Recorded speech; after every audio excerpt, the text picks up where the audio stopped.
Okay then. Wait a minute. Yeah. Yeah, it's recording. Yeah. Hello and welcome to episode 112 of Question and Answer. I am your host, Paññobhāsa, and this video is going to go up a little later than most of my Q&A videos for the simple reason that a couple days ago, we were right in the path of Hurricane Helene. It just passed right over the top of our city. Although fortunately, by the time it got to us, it wasn't a hurricane anymore. It was just a big storm, a tropical depression, if you will. And about 95% of the power in this area was knocked out, not to mention internet. Although fortunately, where I'm living right now is in the lucky 5% because our electricity kind of flickered a little bit and it stayed on, although the internet has been going on and off more or less at random. So with that as a kind of preamble, that the house is safe. We are right in the middle of the path. I mean, you go outside and there was trees all over the road yesterday, and like in northern like North Carolina, it's just a disaster area in certain places, especially up in the hills, because it wasn't so much the wind. I mean, the wind knocked trees over and so forth, but it was torrential rain. It rained like 4 inches in one night. At least around here it did. And up in the hills, when it rains 4 inches in one night, you wind up with flash floods and mudslides and so forth that were just like wiping out bridges and that kind of thing, drowning houses and so forth. But I guess we're good. We dodged the bullet again. Knock wood. So with that as a preamble, I remove the little paper umbrella from my beverage and I will commence to answering questions. And the first question is from Raphael. And Raphael says, did you know that the Buddha associated dark skin with ugliness? And then he continues here with, according to the Laypeople Sutta, the Buddha told his disciples, do you see monks, venerable Bhadia, approaching, ugly, unsightly, deformed, and despised by the monks? Unquote. Quote unquote. So he says, he continues here, Raphael does, Dubana, the Pali word rendered ugly above, means literally bad color. So, since the Buddha was a white supremacist by today's standards, leftist woke Buddhists should leave the religion immediately. And it is true that the usual word for ugly in Pali is dubana, which literally means bad color or discolored. And it had come to mean ugly. I mean, that word, the Buddha didn't have any control over the word for ugly in like ancient Indic languages. It just turned out that way. And so he used the word. With regard to Venerable Bhadia, who was considered to be ugly, there's a good chance he was dark-skinned. It was dark skin tends to be associated with ugliness, or rather with just being low class. Like in Burma, for example, having dark skin is considered to be undesirable. That the ladies will use like sunblock, like thanaka bark traditionally, to prevent themselves from being burned dark. And they might, the more wealthy ones might use skin lightening creams and so forth, because it's simply a status symbol. Anyone who reads Thorstein Veblen's The Theory of the Leisure Class would know that dark skin indicates that you are a manual laborer working out in the fields getting burnt black in the sun, whereas upper class people don't have to work outside in the sun and they are of a lighter shade.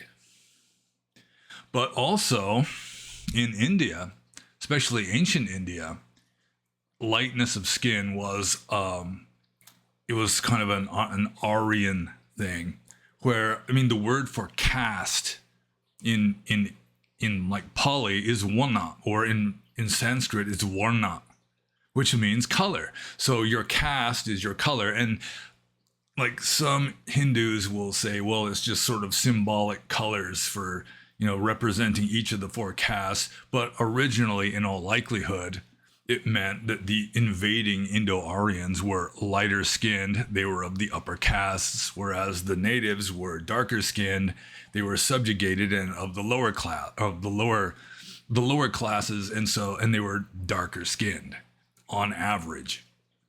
So it was just built into the culture at the time. The Buddha was simply using the word for ugly, just regardless of the derivation of the term or the etymology of the term.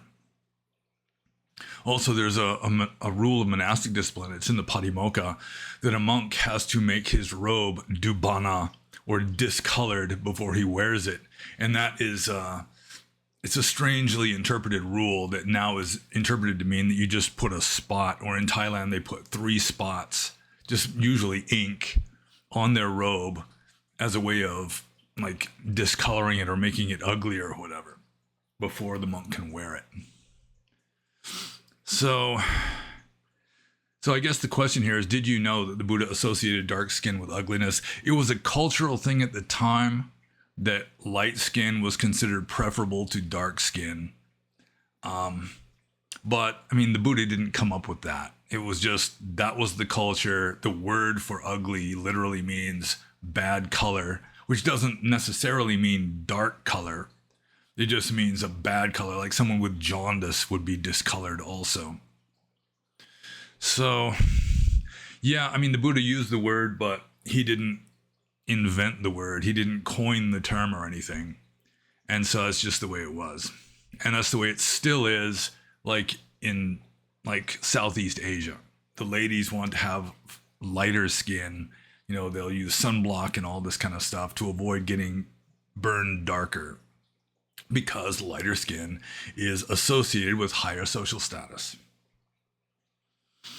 So I guess I'm just going to move on to the next question, which is from Romeo.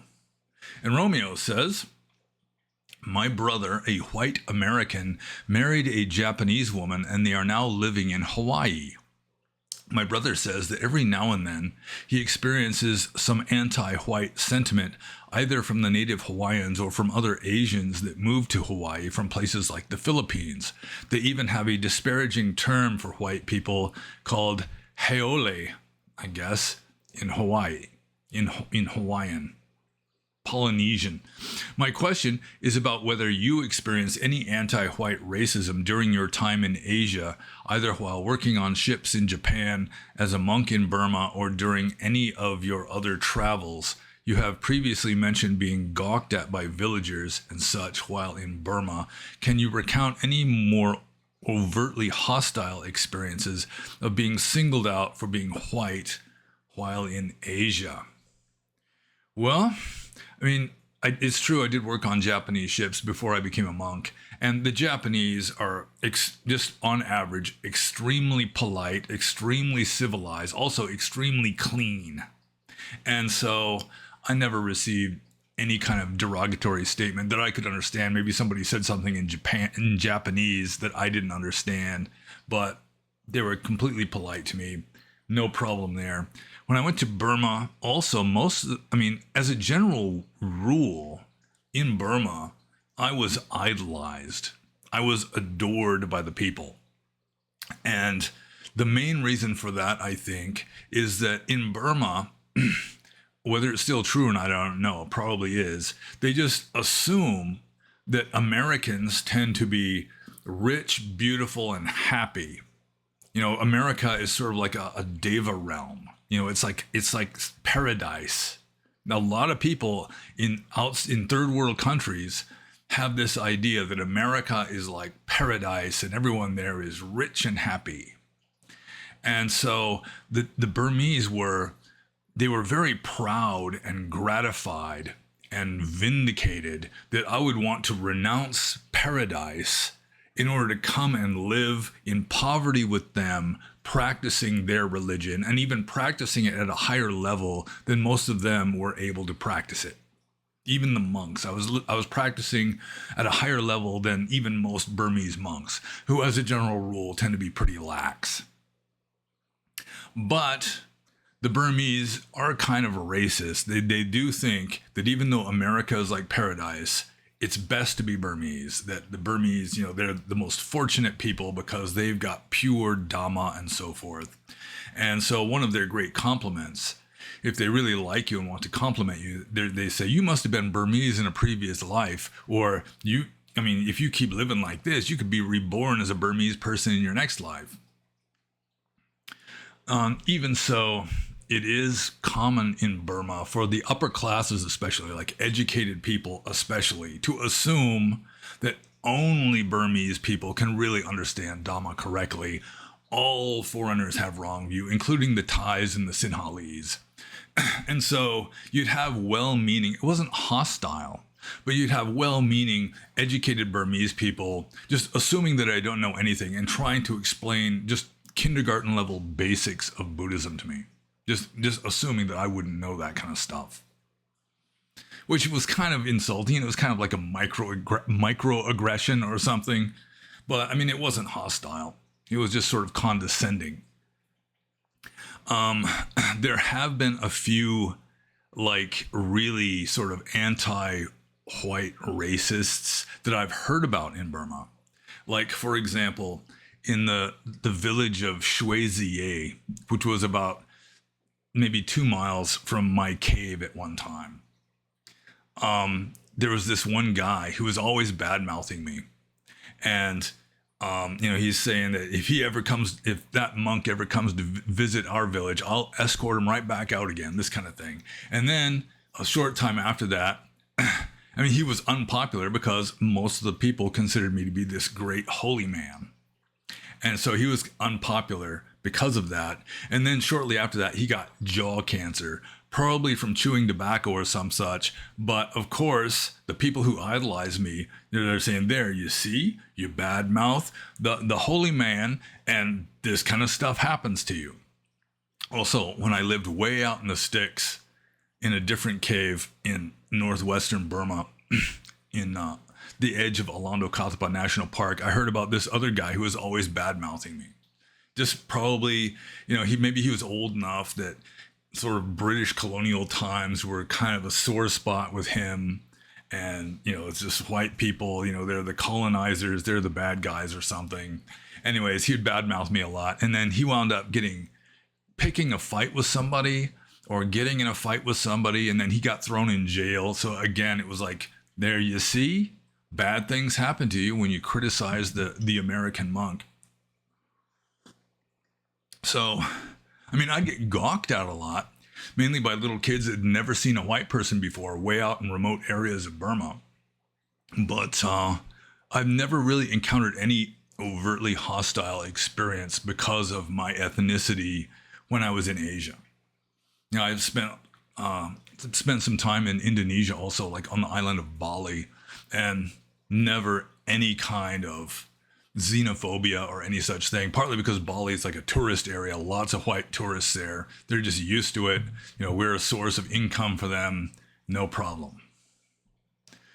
So, I guess I answered that one. So I'm just going to move on to the next question. This is from White Ash Piper. And White Ash Piper says, you say that there's no such thing as rights except to defend themselves? Yeah, I say that, I don't say really that there's no such thing as rights. It's just, I don't think that rights are like inherent in nature, that they are a kind of social construct. So anyways, just to make sure, I looked up the definition of rights in my dictionary, and it says a moral or legal entitlement to have or obtain something or to act in a certain way. Well, of course, the legal entitlement, that's a social construct. Any kind of legal entitlement is artificial. It's just people agree to it, they consent to it, or whatever. It's just decreed by the government, and you have this right. Although, of course, governments that just make these kind of decrees generally are not strong on granting people rights. You're much more likely to have rights as legal entitlements in a democratic, more populist kind of society. But still, there's the moral entitlement. And I assume White Ash Piper would be referring to that, a moral entitlement. And you can say that moral entitlements empirically, they have some reality, that like telling lies is immoral. There is a certain reality to that. It's not ultimate reality, but we can say it is conventional reality, which again makes it kind of artificial. I mean, even the existence of this cup, well, that's not a good example. The existence of clouds, the existence of air, I mean, that's also just a conventional reality. So it's kind of artificial to begin with.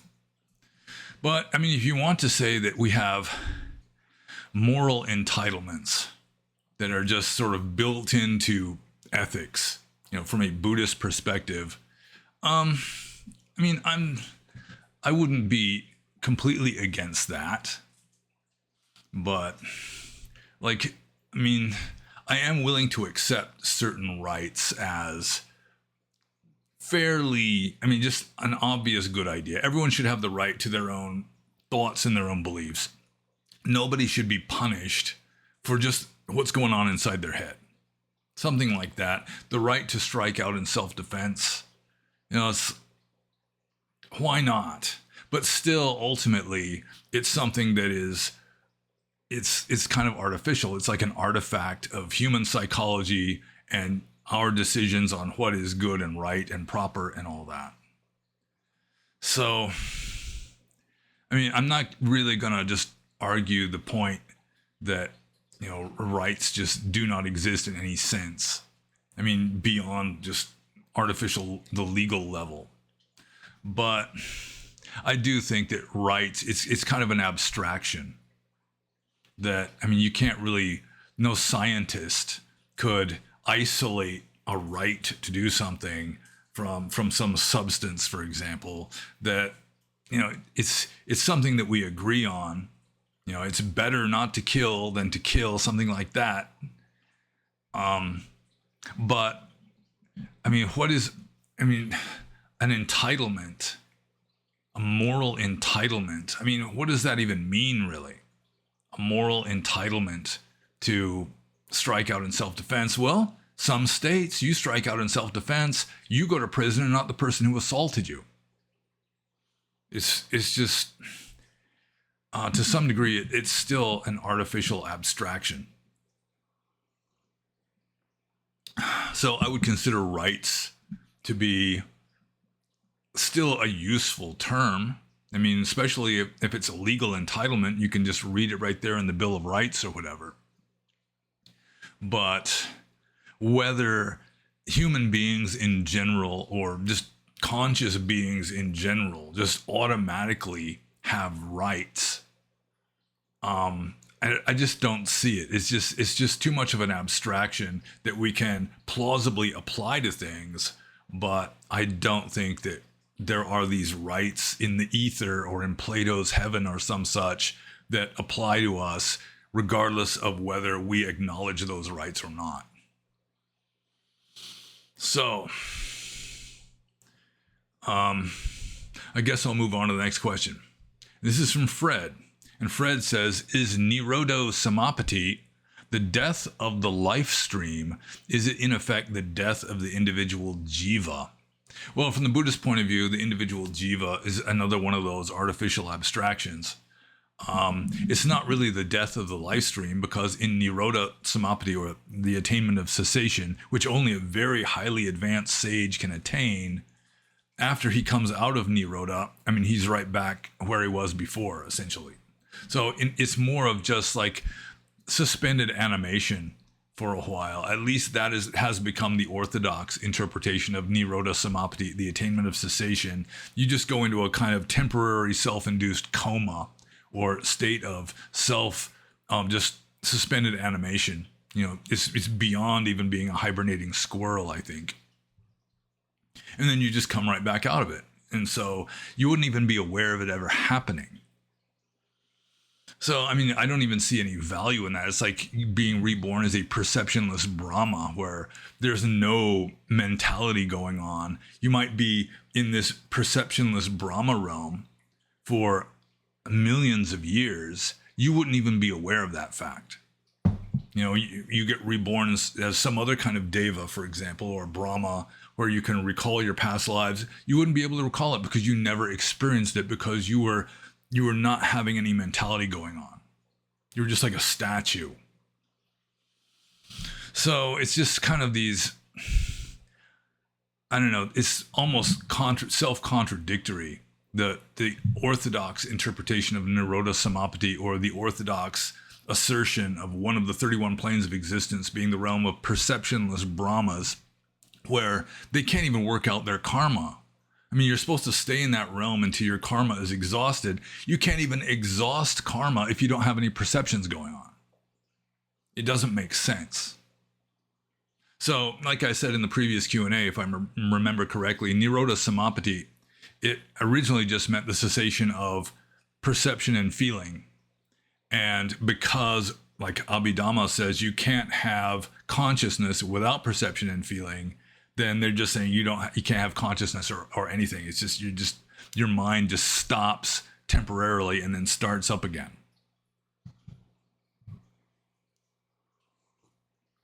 So I guess I answered that one. And so I'll just move on to the next one. Checking to make sure that we really are recording. And we are. So Fred's second question is, the Buddha was a man who wanted humans to be content, strive for the imperturbable serenity of citta. Rules and regulations were an add-on for naughty monks, in my opinion. Question: does Vinaya get in the way? So essentially, does following these rules required for monks, does it get in the way of the monks? And for some of them it does. Probably for all of them it does, at least once in a while. Like there's the entire Silabbata Paramasa, just adherence to morality and observances, where, I mean, if you just cling to Vinaya, you cling to the rules, which a lot of strict, especially younger monks do. A lot of strict monks just cling to these rules. They'll despise monks who don't follow the rules as strictly as they do. You know, they'll act badly in order to follow the rules. You know, I gave the example, this story that I heard of a young American monk in Sri Lanka who attended this festival where people were handing out stuff to the monks. And there was one old man who was handing out a bag of, you know, it's just the standard soap, towels, and toothpaste kind of stuff. But there was also a little packet of milk powder in that bag. And this young American monk, very self-righteously, when the old man offered him this bag that had milk powder in it, he just slapped it out of his hands into the air. Just, that's inappropriate. I'm not going to accept this milk powder. Monks aren't supposed to accept milk powder, like in the afternoon. Maybe it was after the meal. It was in the afternoon or something. And I mean, that kind of behavior is due to clinging to morality and observances. So it can get in the way, although for the most part, the purpose of Vinaya is to make your life simple and blameless. And if you follow the rules without any kind of attachment, you know, you just follow it because it's your duty as a monk to follow the rules, then it's not a problem. But if you cling to those rules, make an issue of those rules, you know, use those rules as an excuse for despising somebody else, for example, then yeah, that's Vinaya getting in the way. That's Silabbata Paramasa. So, but still, I mean, the Sangha is way better off with Vinaya than without Vinaya. There's a scene in the texts where a monk is asking the Buddha why previous Buddhas didn't have Vinaya. And then the Buddha answers, they ask why previous dispensations of previous Buddhas didn't last very long. And then the Buddha says, because they didn't have Vinaya. And if we didn't have Vinaya now, you can be sure that Theravada monks would just be all over the place. You know, they'd just be handling money, getting married, maybe stealing, a lot of them anyway.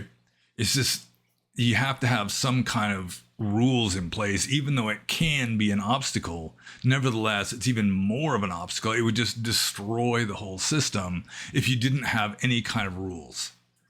So in ancient India, at first there were no Vinaya rules, partly because there was already an etiquette established. You know, it was already sort of an unwritten constitution for renunciants that, you know, there's certain things. You'd be celibate, for example. You'd only eat in the morning, you know, you wouldn't handle money. That kind of stuff was just, it was just the social construct for renunciants at the time. And then it got codified, it got standardized, and a lot of extra rules got added. And when I was a monk, I used to wish that there were more rules just because it would help me behave better. You know, just this moral duty to follow the rules would keep me from any kind of unnecessary rascality. Because if there's no rule against it, then you can easily talk yourself into doing something, even though it might not be the best thing to do. So, rules and regulations were an add-on for naughty monks. Yeah, according to tradition, that's why it happened. Monks started, at first you just had veteran heavy hitter renunciants in the Sangha, no need to make rules. You know, they were just spontaneously being virtuous. But then as Buddhism became more popular, you've got people that aren't so well established in Dhamma who are joining, and, you know, they just want to, for whatever reason, they join the Sangha and they just start messing around. Like the group of 6 monks, they were doing all kinds of stuff. So then you need rules. And I think really, if you read between the lines in the ecclesiastical history of the first council, that really a codified monastic code didn't even exist until after the Buddha died. That the first great council was called the Vinaya Sangiti, or the Council on Vinaya.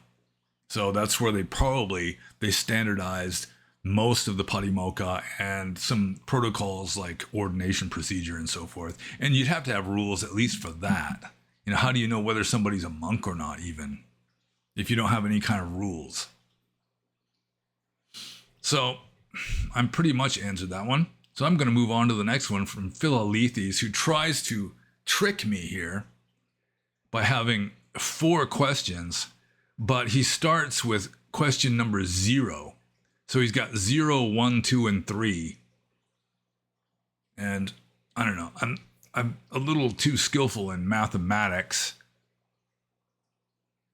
to believe that there's only 3 questions here when they're numbered 0, 1, 2, and 3.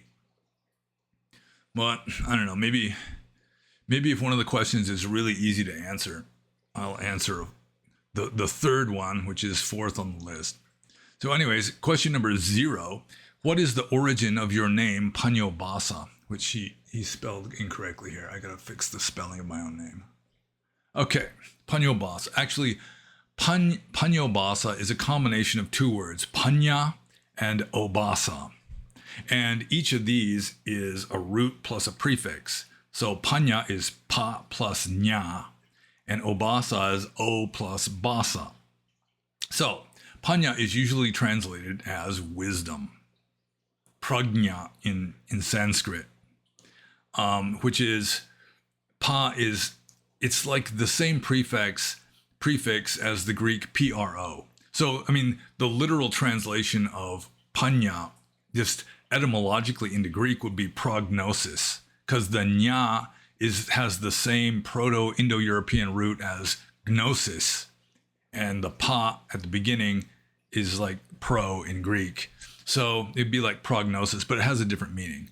Here, pañña, the pa just means moving forwards, and the ña means knowledge. And so usually it's translated as wisdom. I like the first famous Ñānavīra's rendering of understanding. That understanding is a good definition of pañña. I mean, it just means like forwards knowledge, foreknowing in a sense, although again, it would have a different meaning in English as foreknowing. But again, it would be the same Indo-European etymology. In English, it would be foreknowing with the F-O-R-E. And then the bhāsa means shine or shining. And the O, which it would be A-V-A in Sanskrit, indicates a downward, like a downward meaning to it. So obhāsa means like downshine. the sun shines down on us. So it's obasadi. So Paññobhāsa combined together is like understanding downshine. So I'm like Mr. Understanding Shine. And I didn't name myself. I would have named myself something different, but that's just the way it is in Burma. They asked me what day of the week I was born on. I said Thursday. Or I didn't even know at first. They had to look it up in a book. And then they figured out I was born on a Thursday. And in Burma, if you're born on a Thursday, your monk name starts with P, B, or M.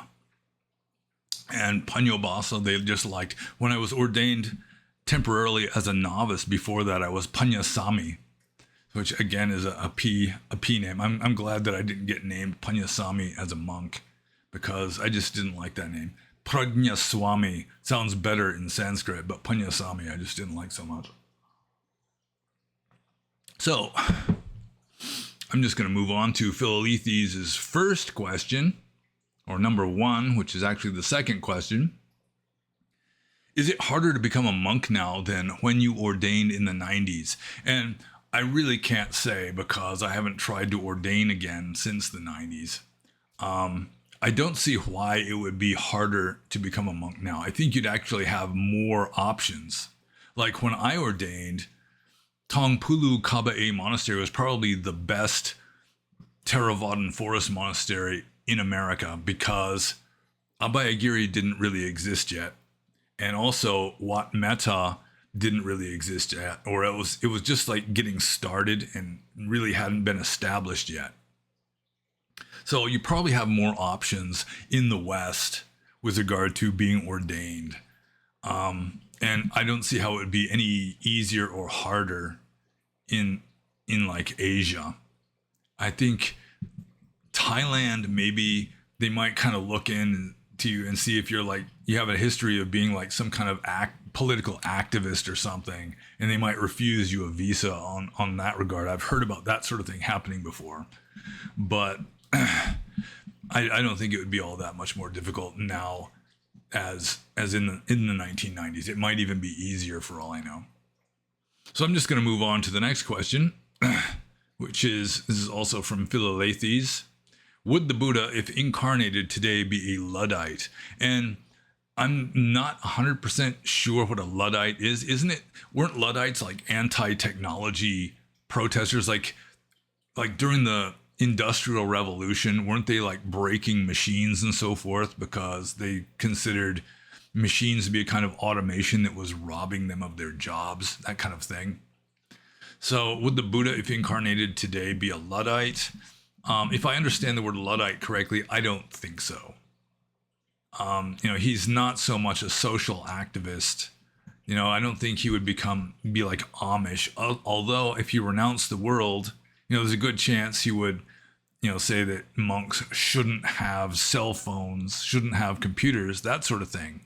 I don't know what he would decide. It's like, who am I to decide what a Buddha would decide? At least with regard to this. It's hard to say, but people who are claimed to be enlightened beings nowadays in the West are on social media and so forth. They're not Luddites as far as I know.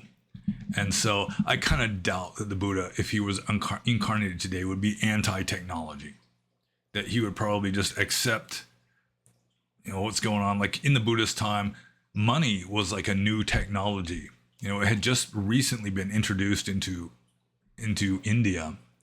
And, he wasn't opposed to these social changes. In fact, he benefited from social changes because in the Buddhist time, the Ganges Valley was undergoing a lot of change, including the adoption of this money economy that was really this radically changing the economics, like the social structure of the area, because it was like the upper classes in really ancient times, your wealth was measured by the number of cattle that you had mainly.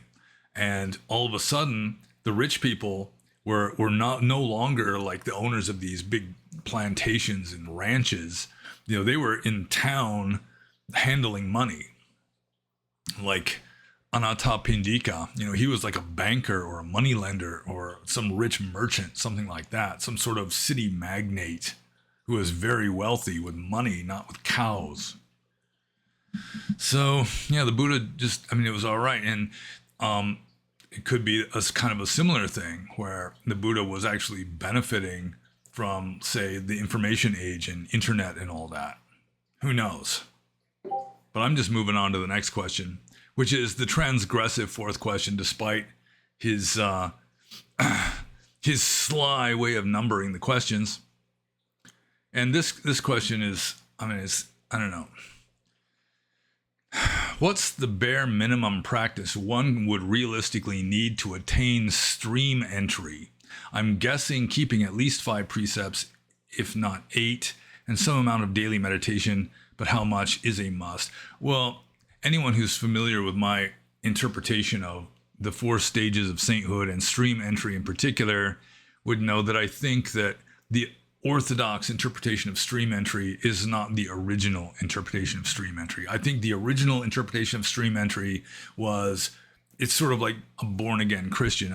This would be like a born-again Buddhist or some such, where you have just entered the stream of living a life that is on spiritual terms rather than just materialistic terms. You're no longer just in survival mode, that you now have like a higher aspiration, a higher way of interpreting reality.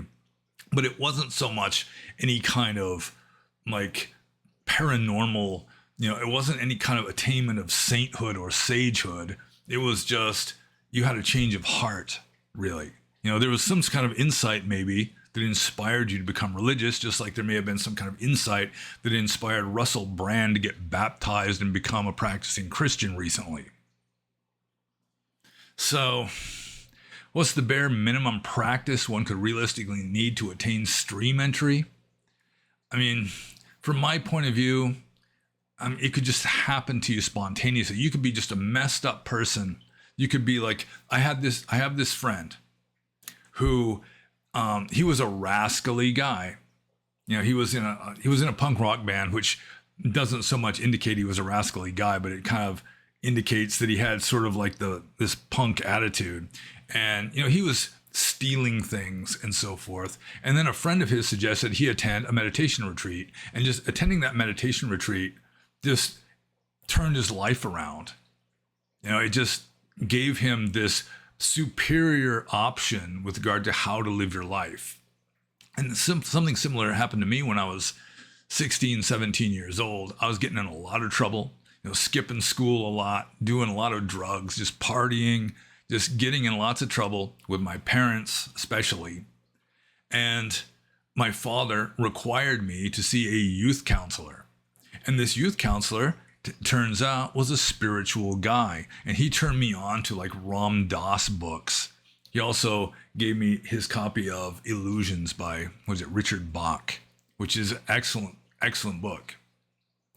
And again, it was just providing me with an obviously superior way of looking at life and living one's life, rather than just, be the human salmon, swim upstream, spawn, and die, or just partying and just rebelling and just getting into trouble all the time, having lots of fun and also getting into lots of trouble, so that the fun and the trouble just balanced out, and it was just kind of a quagmire, roller coaster ride kind of a life. So I think that was more the original meaning of stream entry, is just entering Buddha, the stream of Dhamma, and becoming a Buddhist, like a devout Buddhist. Not just one going through the motions, but one who really is inspired to practice Dhamma as well as one can. With regard to the orthodox interpretation of stream entry, what's the minimum practice? Again, I think it's possible that if you've got parami, you've done a lot of practice in previous lives, it could be just about anything that could inspire you. You could just be an ordinary normie and hear one profound sermon, and that would be enough. Or you could have a near-death experience. You could be just a complete normie almost drown, almost die in a motorcycle accident or whatever it is, almost die on an operating table, have the near-death experience, which might be enough to just give you that insight, that some kind of awakening experience that will take you to the next level. So the bare minimum practice, I don't think there is a bare minimum practice. Angulimala was a serial killer. And then he meets the Buddha, and the Buddha essentially talks him out of being a serial killer and inspires him to enter the stream of Dhamma, be ordained as a monk, and he wound up becoming an arahant, being fully enlightened, according to the story.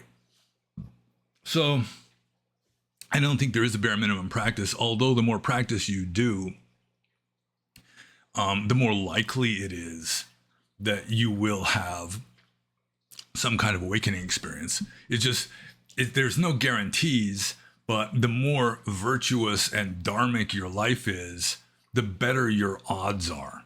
Your odds are never going to get up to 100%, and they're probably never going to reach 0%. But still, the more you practice, the more you avoid harming others, for example, then the more receptive you're going to be, the more clear your mind is going to be to some kind of insight coming along from whatever source that will, take you to the next level. So I'm going to move on to the next question, which is from Chicory Dick. And Chicory Dick says, can you explain Ñānavīra Thera's conception of Paññobhāsa and how it differs from yours? Well, Ñānavīra Thera was very controversial. He still is controversial to some degree. He was an English monk with an Oxbridge education. He was converted to Theravada Buddhism, I think around the end of World War II, from reading Julius Evola's The Path to Awakening. I think that's the name of the book, The Path to Awakening. And so he and Ñānamoli, Osbert Moore, went to Sri Lanka and were ordained as monks around 1950. I guess it was Ceylon in those days. And Ñānavīra was just a hyper intellectual. I mean, he was just completely stuck in his head and just very intelligent, very well educated, and extremely into existentialist philosophy, which was all the rage around 1950. So he was an existentialist philosopher who became a Buddhist monk, a Theravada Buddhist monk, and then was like trying to improve on existentialism by sort of combining it with Theravada. He was saying that existentialists always wind up hitting a dead end. It was either despair or they would just veer off into mysticism. And he despised mysticism utterly. All he'd have to do was just accuse something of being mysticism. That was refutation enough. He didn't even bother to refute it beyond that. He was so much of a rationalist. But at the same time, Ñānavīra had this weird idea that even though certain texts that were not core texts, like Abhidhamma, were just not the authentic teachings of Buddha, nevertheless, he considered the core text, the first 4 Nikayas, the first 4 books of Vinaya, and the first several books of the Khuddaka Nikaya to be absolutely 100% reliable teachings of the Buddha. And so he could not doubt the 12-link theory of dependent co-arising.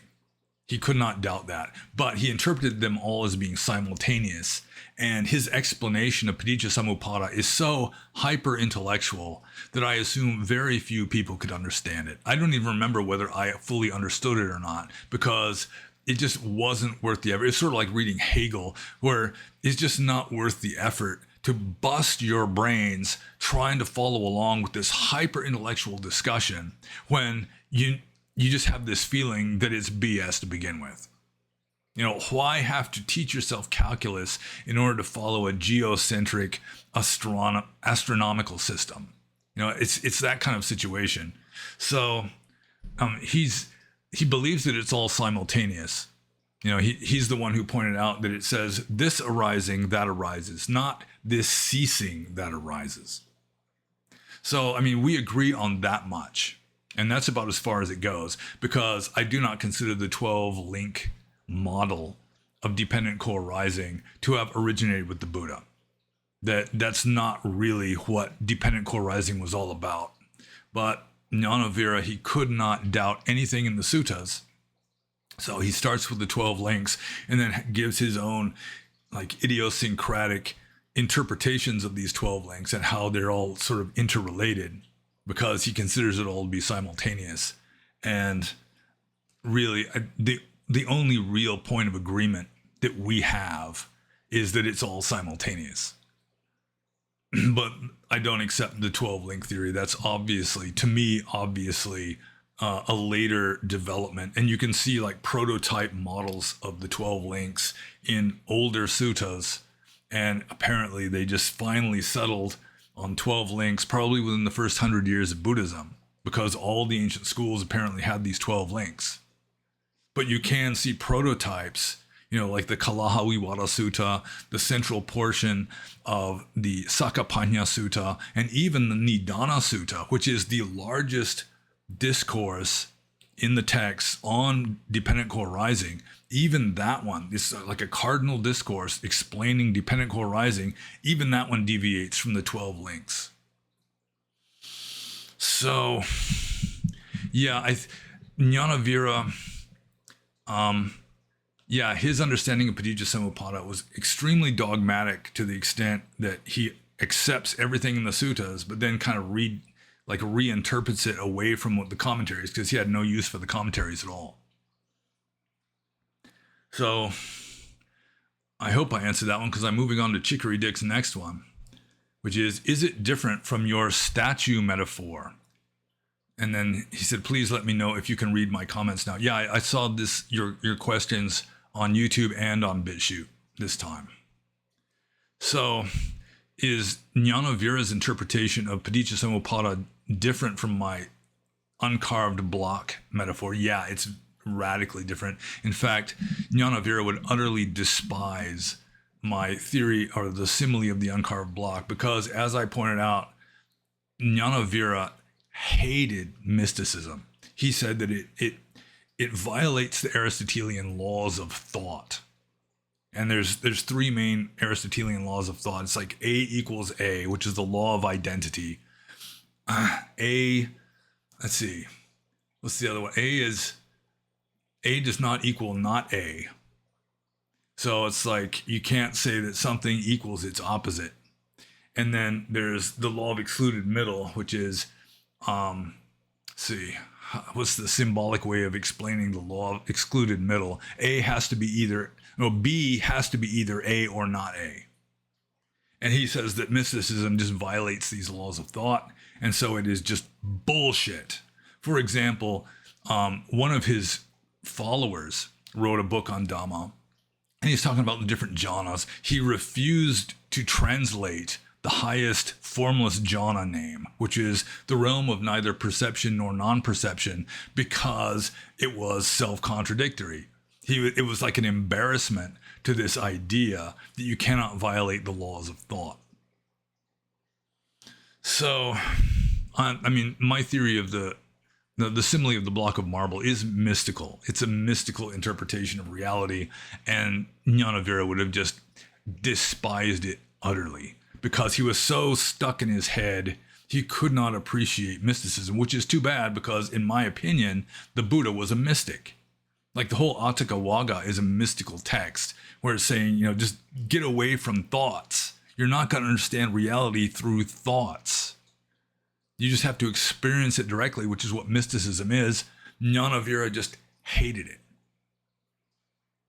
So, yeah, there's a lot of difference between me and Ñānavīra, although we do agree on certain things. We both agree that Abhidhamma was not taught by the Buddha, that, there's, we don't have much use for commentaries. We don't have much use for most Mahayana philosophy, except for when it does agree with older Buddhism, that kind of thing.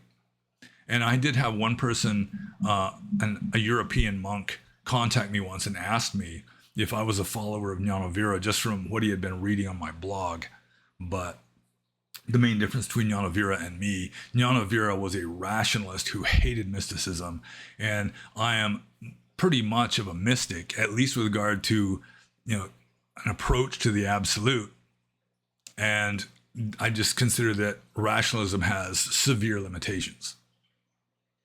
Also, he was much better versed in existentialism than I was, although he is the one who inspired me to read F.H. Bradley. So I'm appreciative of that.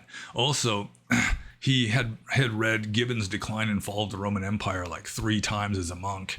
I had read it like twice as a layperson, but when he said that, he had already read it 3 times and was considering reading it again, that kind of opened the door for me to read Gibbon again as a monk. Because back in those days, I was trying to be strict about not reading worldly stuff. Didn't want to read stuff that had nothing to do with Dhamma, like, Charles Dickens or something. So in a way, he was sort of the gateway drug for me to start reading novels and so forth. So I guess I answered that question, and I'm saying I guess I answered that question already kind of a lot in this video. Somebody asked me how many times I say, I guess I answered that question. That was a few Q&As back. And it's going to be we're going to be up into double digits in this one, I think. So anyways, the next question is from Stellar Supreme, formerly known as Lieberlam. And Stellar Supreme, formerly known as Lieberlam, says, would it be considered bad karma to persist in calling someone by a label that they explicitly renounce after being informed of it for the sake of superficially discrediting that person and their critiques? For the purpose of So who's superficially discrediting? Oh, I see. So it's the person who's calling the name is doing it for the sake of superficially discrediting that person, or is it the person being called that name is renouncing that name in order to superficially discredit the person who called them that name? It's not clear there. Anyways, I'm just gonna have to start back at the beginning because I only made about halfway through before rudely interrupting myself and digressing. So, Stellar Supreme, formerly known as Lieberlam, says, would it be considered bad karma to persist in calling someone by a label that they explicitly renounce after being informed of it for the sake of superficially discrediting that person and their critiques? Like an Israeli person telling an American critic that they are Amalek, the ancient biblical enemy of Israel, or a Nazi, when that American says, I do not believe in or accept those labels for myself. So the American says, I'm not a Nazi, and then an Israeli person persists in calling them a Nazi. I mean, is that bad karma? Well, of course it would be. If you use language like with regard to another person for the sake of causing harm or unhappiness or shame or discomfort or whatever to another person, then yeah, that's a kind of wrong speech. And yeah, it's unethical. For example, some viewers can consider that a trans woman who is a biological male who identifies as a woman is still a guy. He's just a guy who identifies as a woman. So, that is just being honest with oneself, and just speaking it out like that is just being honest with others. But if you're dealing like one-on-one with one of these trans women and you just keep calling him sir or Mr. or Mike or whatever, whatever his male name was before he transitioned, and if you're doing it for the purpose of embarrassing that person or making them uncomfortable or insulting them or whatever, then of course that is wrong speech. But if you're just trying to just be honest, not trying to deviate into fantasy land just for the sake of, being diplomatic. If you're going to be dishonest with yourself for the sake of being diplomatic outwardly, then that's not good either. So, you have to be honest, but at the same time, you have to examine your motives and why am I calling this person that? Like I can call a lot of Democrats, not all Democrats, but a lot of them cultural Marxists or neo-Marxists. And they might be offended by that, largely through ignorance of the origin of their own opinions.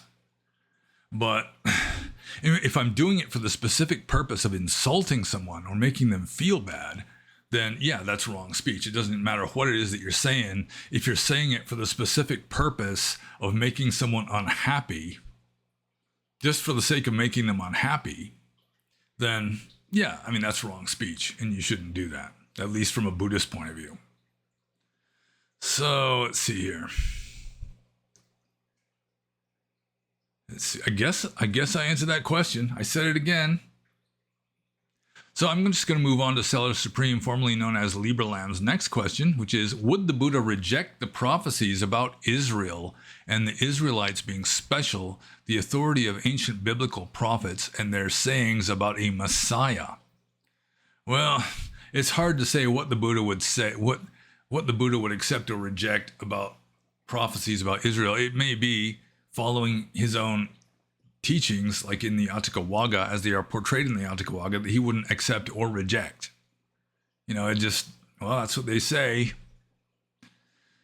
So my guess would be that he would not accept or reject.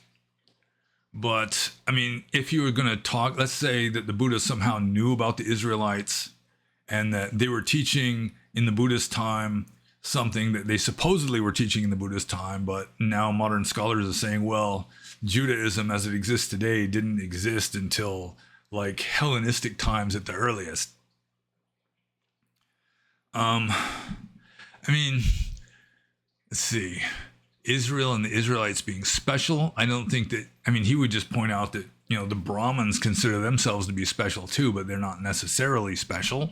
You know, the Brahmins were kind of like the chosen people of India at the time. The authority of ancient biblical prophets, I think he would point out that some prophets really do predict the future to some degree, and some of them are fake. And biblical prophets kind of fit the same category just based on just retroactively looking and seeing how correct they were, what their track record is. So some of the biblical prophets made false prophecies. And their sayings about a Messiah, I don't know what the Buddha would say about the Israelis or the Israelites prophesying a Messiah. And maybe he would know better than I would. So yeah, it's hard to say.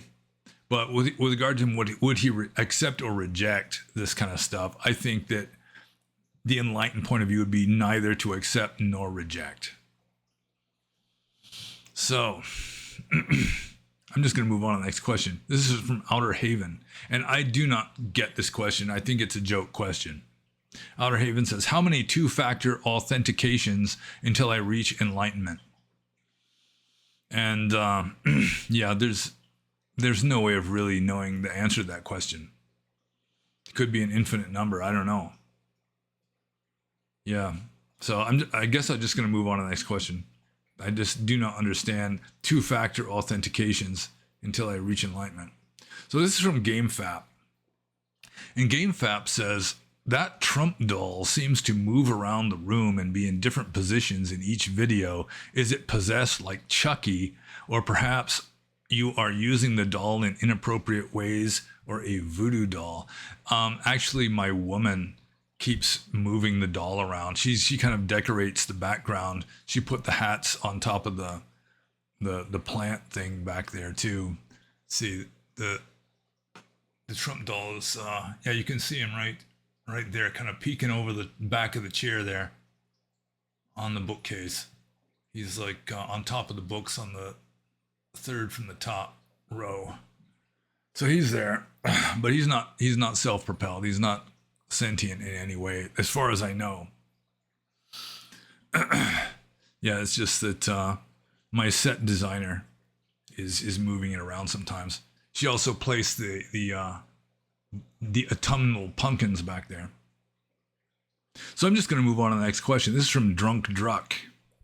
And Drunk Druck says, what's the situation with polygamy in Myanmar? I've heard that it is technically illegal, but not enforced. Well, I heard the exact opposite. I've heard that it's technically legal, but I never encountered a polygamist in Burma. Like, polygamy is also legal in Thailand. And I actually did meet one guy with 2 wives in Thailand. He was a Burmese man, kind of ironically, and he had 2 wives an older Burmese wife and a younger Thai wife. And the younger Thai wife was like handling his visas and all that kind of stuff until this guy who was in his 70s, he had to have been, started messing around with like a 21-year-old Thai girl. And then the younger Thai wife, who was maybe in her early 50s, said, that's it. I'm not putting up with this. So he wound up losing his second wife. And I think he is now monogamous again. If he's still alive, he'd be very old now. So I do think has been my understanding that in Myanmar, polygamy is legal. It's just that almost nobody does it. So I don't think it's technically illegal, but not enforced. It's just kind of, it's not enforced by the people that they can get married. They can marry more than one woman, but don't. That's my understanding of the situation. And just like in Thailand, I think polygamy is legal, but rare. I think it's even rarer in Burma. So I'm just going to move on to the next question. This is from Rui. And Rui says, I've been thinking about the incompatibilities between Dhamma and Marxism, of which there are many, including materialism. So what's your take on the following? If karma is personal and not transmissible, couldn't it be seen as an external form of private property, like in a certain sense the body is? Yeah, I think like hardcore communism, it wouldn't even consider your own body to be your own personal property because, I mean, the state can just do whatever they want with you. You know, they can just pound on your door in the middle of the night and throw you into a police car and nobody's ever going to see you again. So you could see it as a kind of private property. Like there is the statement, it's like symbolic of equanimity, of upekkha. That it's just the statement kamasako, which means each person's karma is their own. So, I mean, that if it's your own, then that would make it your private property in a sense. Although at the same time, there really is no self in early Buddhism or in Theravada Buddhism. And so you can't really have, I mean, private property would be like a conventional truth, but certainly not an ultimate truth. So ultimately, there'd be no such thing as private property or communal property. There's just no property ultimately because, you know, there's no differentiation ultimately. And with no self, you know, I, me, mine. I mean, nothing is really mine if there is no me.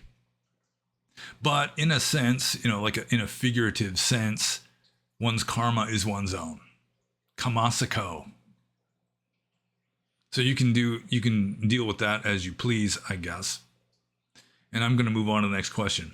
And this is from the person whose name is spelled something like Kriel, but ironically pronounced throat warbler mangrove. And throat warbler mangrove says, if the Buddha reincarnated today, what would he be most appalled and pleased by regarding the state of Buddhism today, in your opinion? Thank you for answering. Well, again, I'm having to second guess a fully enlightened Sammasambuddha here. Like, I mean, there's a good chance that, I mean, at the most important level, he wouldn't be appalled or pleased by anything. You know, he would not accept or reject. He'd have perfect equanimity. So, I mean, that would be my best guess, that he would have perfect equanimity, would not be appalled by anything, would not be pleased by anything. But, I mean, outwardly, he might like make comments, you know, he might give sermons like he does in the texts where he is kind of critiquing certain aspects of like the social structure, like Brahmins' claims of being, you know, the highest caste, that sort of thing. So what would he be most appalled by, or what would he like denounce? I think a lot of it would just be fake Buddhism masquerading as teachings of the Buddha. And there's a lot of that, even included in Theravada Buddhism, that he would at least try to set the record straight and saying, I have never taught that, you know, in my previous existence in ancient India, didn't teach it, didn't endorse it, I do not endorse it now. And what would he be most pleased by? I think he might be most pleased. I mean, superficially that he might speak praise of is the very fact that the system that he started has existed for 2,500 years. Apparently in the Buddhist time, or shortly after the Buddhist time, he is portrayed in the text as predicting that Buddhism would only exist for 500 years, at least true Buddhism. And maybe he was right. Maybe what we got now isn't true Buddhism anymore. A lot of it isn't. Pretty obviously, much of it isn't. Maybe even most of it. But there's still, there's still like undercurrents at least. And you go out into remote Asian forests, it becomes like, overcurrents, where they really are trying to follow what the Buddha taught. So, yeah, what he'd be most appalled by would be fake Buddhism masquerading as genuine Buddhism, even in Theravada, but even more so in like Mahayana schools, where some Mahayana schools are teaching essentially the exact opposite of what the Buddha was teaching, and passing it off as teachings of the Buddha. And I think what he'd be most pleased by would be just the very fact that Dhamma is still limping along 2,500 years later. So I'll just move on to the next question, which is from Pyramid. And Pyramid says, very interesting. Would you mind expanding and elaborating more on scientific materialism? And somebody answered this in the comments, answered Pyramid, saying that my book, Philosophical Dharma, has a number of essays in it that are critiquing scientific materialism. Also, I forgot to ask my wife if my first article on scientific materialism is up on my website, which she's been kind of designing that and sort of putting the essays and stuff in order when they're ready, when it's ready to be put in and that kind of thing. And I forgot to look at my own website to see if that article on scientism is up. That's the largest, most elaborate article or essay that I've written about scientific materialism that may be online now. But would I mind expanding on and elaborating more on scientific materialism? Well, I mean, for starters, scientific materialism starts with what is uncertain and sometimes even rejects what is certain. What is uncertain is the existence of a material universe out there that exists regardless of whether anyone's perceiving it or not. They just accept that as an article of faith. And some scientific materialists will reject consciousness. I mean, B.F. Skinner was like the classic example of this, who just, he did not want to deal with consciousness at all. He's saying you don't eat because you're hungry. They say that you're hungry because you eat. So there are just a number of assumptions made in science that are accepted as obviously true by philosophically naive scientists, but really it's an article of faith. Just the idea that everything that happens in this universe has to happen in a regular pattern-like rule-following way. That, you can't have anything happen that isn't obeying some pre-established law of physics or law of nature. So, science is even designed to just filter out anything that seems random, that seems like it's not following the rules correctly. Like an example I give is in chemistry. If you do a number of measurements, you're doing like some kind of statistical study or something, so you have to have like a group of measurements of the same phenomenon. One of them comes out differently from the rest. You just dismiss that one. You just assume that something went wrong. That science is geared only for finding repeating patterns. And then it assumes that only these repeating patterns are real, that nothing can happen outside of these repeating patterns. So, that's an article of faith. A very convenient, even necessary article of faith of scientism is that the future will behave the same as the past did, that laws of physics can't change.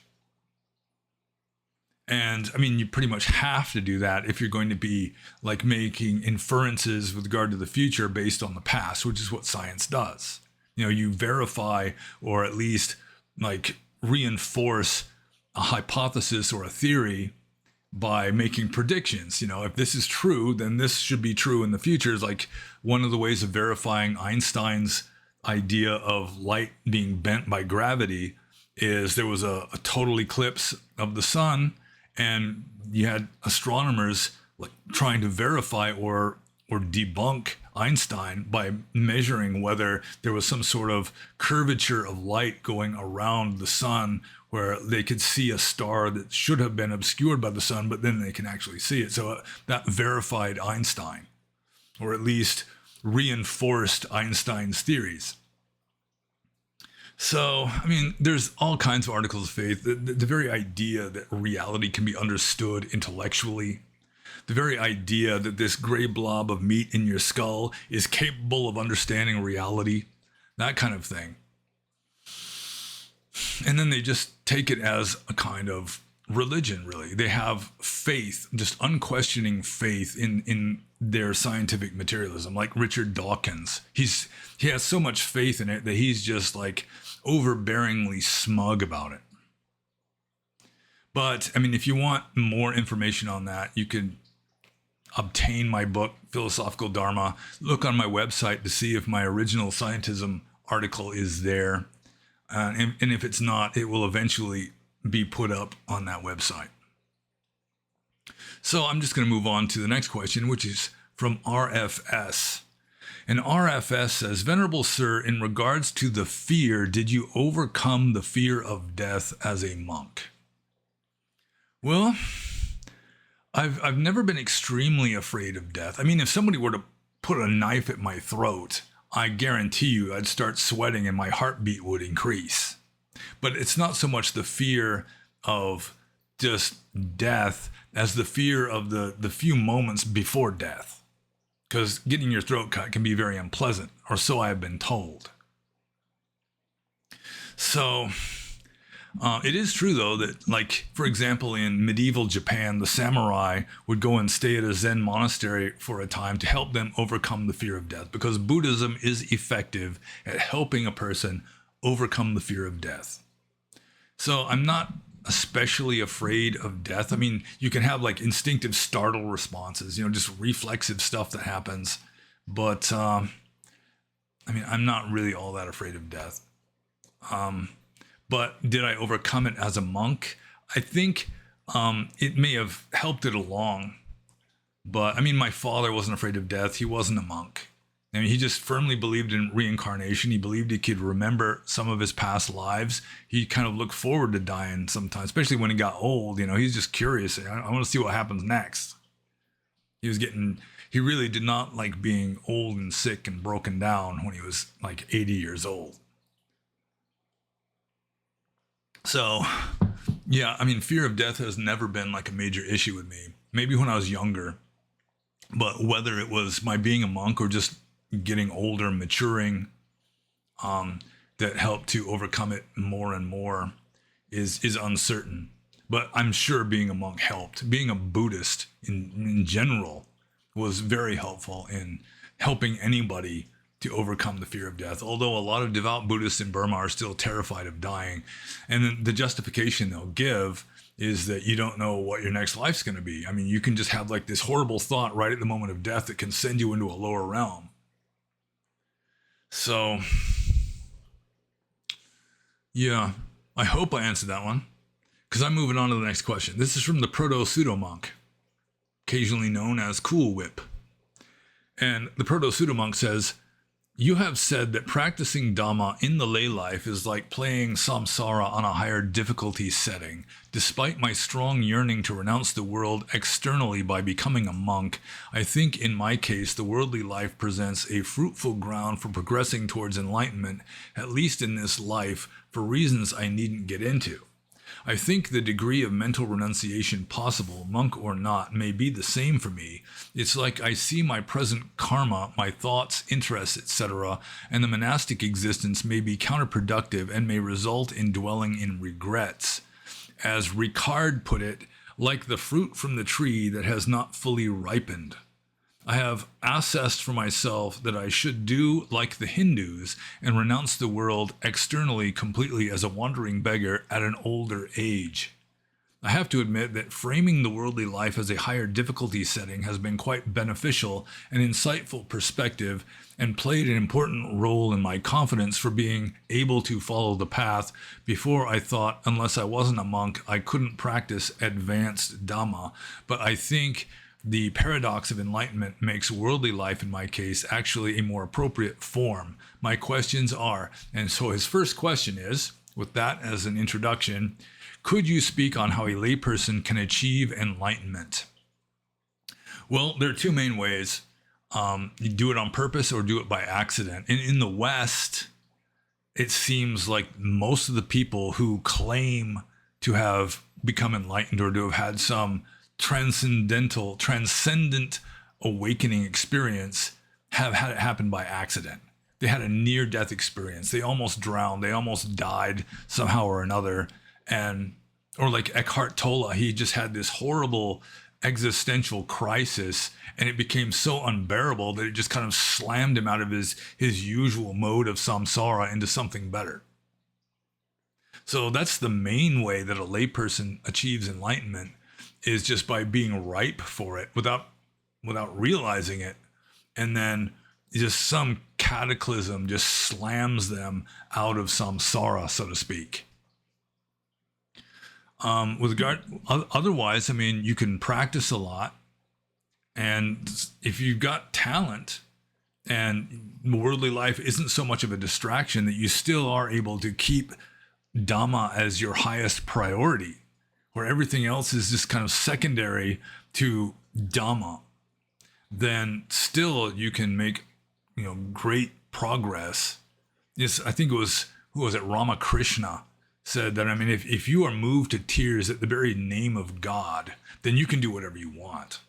That your mind is already dharmic, and so what you do outwardly is almost irrelevant. So, I mean, just practice as much as you can as a layperson. Keep Dhamma as top priority, wisdom, the cultivation of wisdom, and possibly almost die. And that might be your best chances. Although still, the odds of becoming enlightened are greater for a spiritual renunciant. That's just going with statistics. But like I pointed out before, let's say for the sake of argument that you're 1,000 times more likely to become enlightened if you are a spiritual renunciant. But if there are 10,000 times as many lay people as there are like monastic renunciants, then still there's going to be 10 times as many enlightened lay people in this world as enlightened monastic renunciants. So I think I'm just going to move on to the next question here. Are there advantages for a being layperson within certain conditions compared to being a monk to seeing Nibbana? So are there any advantages, spiritual advantages to being a layperson? I think a lot of Burmese monks who were ordained as children, they, to some degree, they can't miss what they never had, but they never developed any kind of resistance. That traditionally, some of the best monks, and the Buddha himself was like this, are people who have lived a worldly life and then finally realized that nothing is entirely satisfying, that nothing you do is going to completely satisfy you. So they just they get nibbida, they just kind of turn away from it. They've had their fill of it. They're kind of fed up with it. And so a lot of monks who just renounce the world before getting fed up, they still have these uncooked seeds, I guess, where, they still have these yearnings of, it'd be really nice to do this or that, make some money, have a family, that kind of thing. So there is that advantage of being a layperson, where the layperson can get insight into how living a worldly life is never going to be fully satisfying. Nothing is fully satisfying. That's the first noble truth of Buddhism. So aside from that, some lay people, they still have worldly karma they haven't worked out yet. let's say like relationship karma. You still have to learn how to deal with other people on an intimate basis in a skillful way that, it just remains as these latent tendencies in a celibate monk. Whereas a layperson may actually be like able to work on that kind of stuff, whereas the monk can't. It just remains this uncooked seed that he's going to have to become enlightened in spite of that latent tendency that's still there that he hasn't fully worked out. So that's another possibility. And also, especially in the West, to be a monk in the West, as I've said before, it's like being some kind of tropical plant that has to live in a greenhouse in an artificial environment with special caretakers.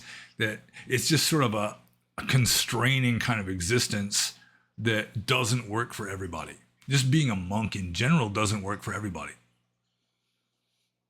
I mean, if you're like your personality traits are in tune with solitude and simplicity and so forth, then that's fine. But if they're not in tune with that, and then you become like a renunciant monk, you could just be going nuts out there.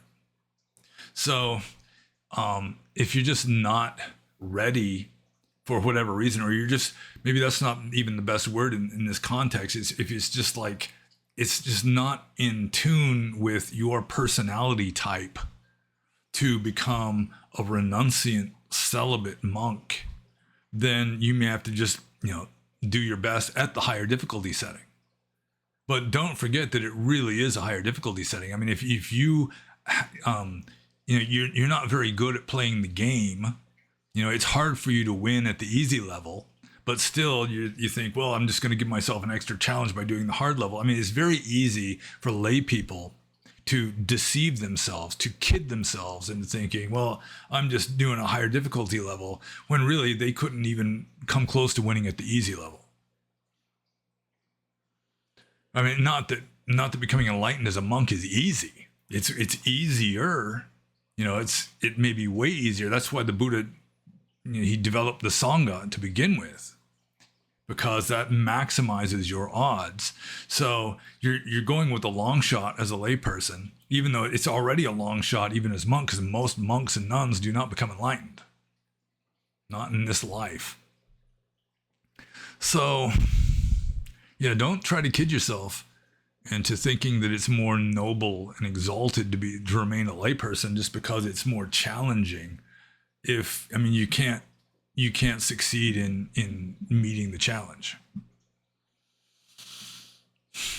So I think I answered that one. So I'm going to move on to the proto-pseudo-monk's third question here, which is, could having imperfect sila, breaking some of the 5, mainly the 5th, or 8 precepts, help one to see the 3 marks of existence?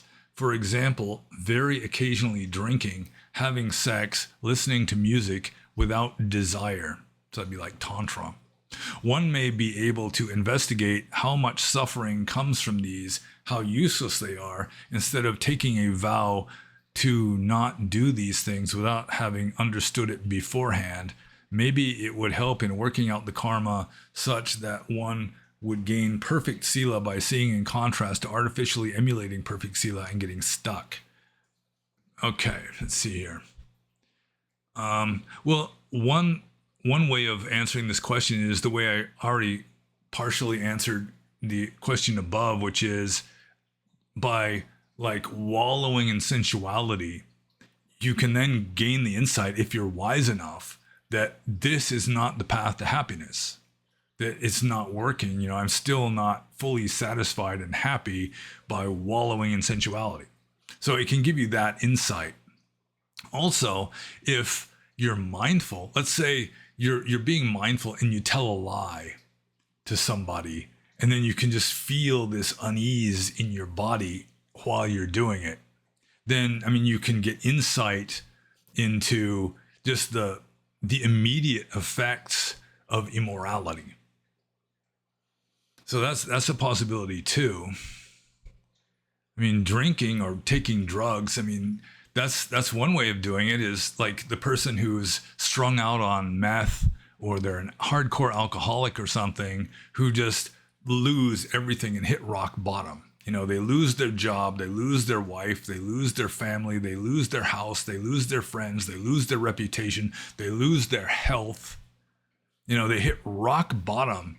And then finally it dawns on them, whoa, this is not a good idea. I should stop doing this. I mean, they might have that half-hearted idea many times before, but finally it just sinks into the center that I got to stop doing this. So, I mean, it's definitely not the preferred route to enlightenment, but I mean, it does happen with some people where you live a worldly life until you just hit rock bottom because you're doing something wrong, getting in fights or whatever, and finally it just kind of cures you of it. Just hitting rock bottom like that can just cure you. But I don't really recommend following the route of like pseudo tantra till you hit rock bottom. But some of this really is like tantra. That apparently tantra does work for some people, but it's playing with fire. It's a dangerous way of practicing Dhamma, and you would do well to have a wise teacher guiding you through some of that stuff. So let's see. I think I answered that. Okay. I hope so. There's probably a few more remarks I could make, but I can't think of what they are. So I'm moving on to the next question here. And this is from Twin Wasabi. Twin Wasabi says, I've been studying Mormonism, and the concept of exaltation kind of reminds me of nirvana. Mormons believe that if you are righteous enough, you will eventually become a god just like Elohim and rule over your own planet. Many Buddhists believe that you will not obtain nirvana until after death. I even saw in an LDS video where the man said that if he had to renounce Mormonism, he would join Buddhism. Obviously, it's not the same, but do you see any similarities, or am I mistaken? Well, most of what I know about Mormonism is that I have read the Book of Mormon.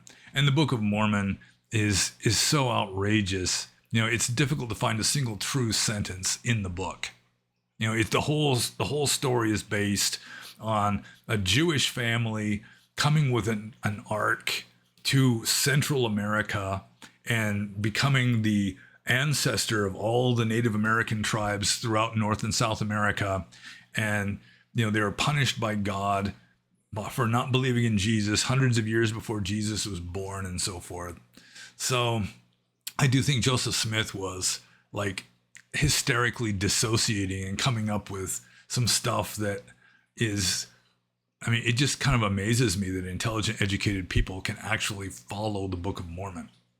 But apparently what Twin Wasabi is studying is like extra stuff that arose after the Book of Mormon. For example, it's my understanding that whoever is the leader of the Book of Mormon is considered to be an inspired prophet who's sort of like the Pope, and what they say is like official doctrine. I could be wrong. That's my vague understanding of post-Joseph Smith Mormonism. So it may be that they have this idea of exaltation, but I mean, just becoming a god after you die, I mean, that's sort of like Buddhism, but it's not enlightenment. Becoming a god like Elohim or Jehovah. I mean, obviously Jehovah is not enlightened just based on what the Old Testament says about it.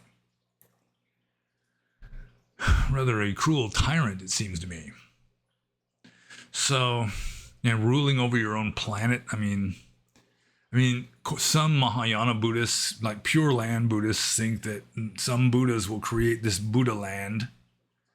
It's not found anywhere. There's not the slightest hint of that found anywhere in the oldest texts, you know, the pre-Mahayana texts. But let's see. So many Buddhists believe that you will not obtain nirvana until after death. Well, that's certainly not a Theravada Buddhist belief. Could be some Mahayana sect that believes that, or just Theravada Buddhists that don't fully understand what their own texts say. You will not obtain nirvana until after death. Yeah, that's definitely not orthodox Theravada right there.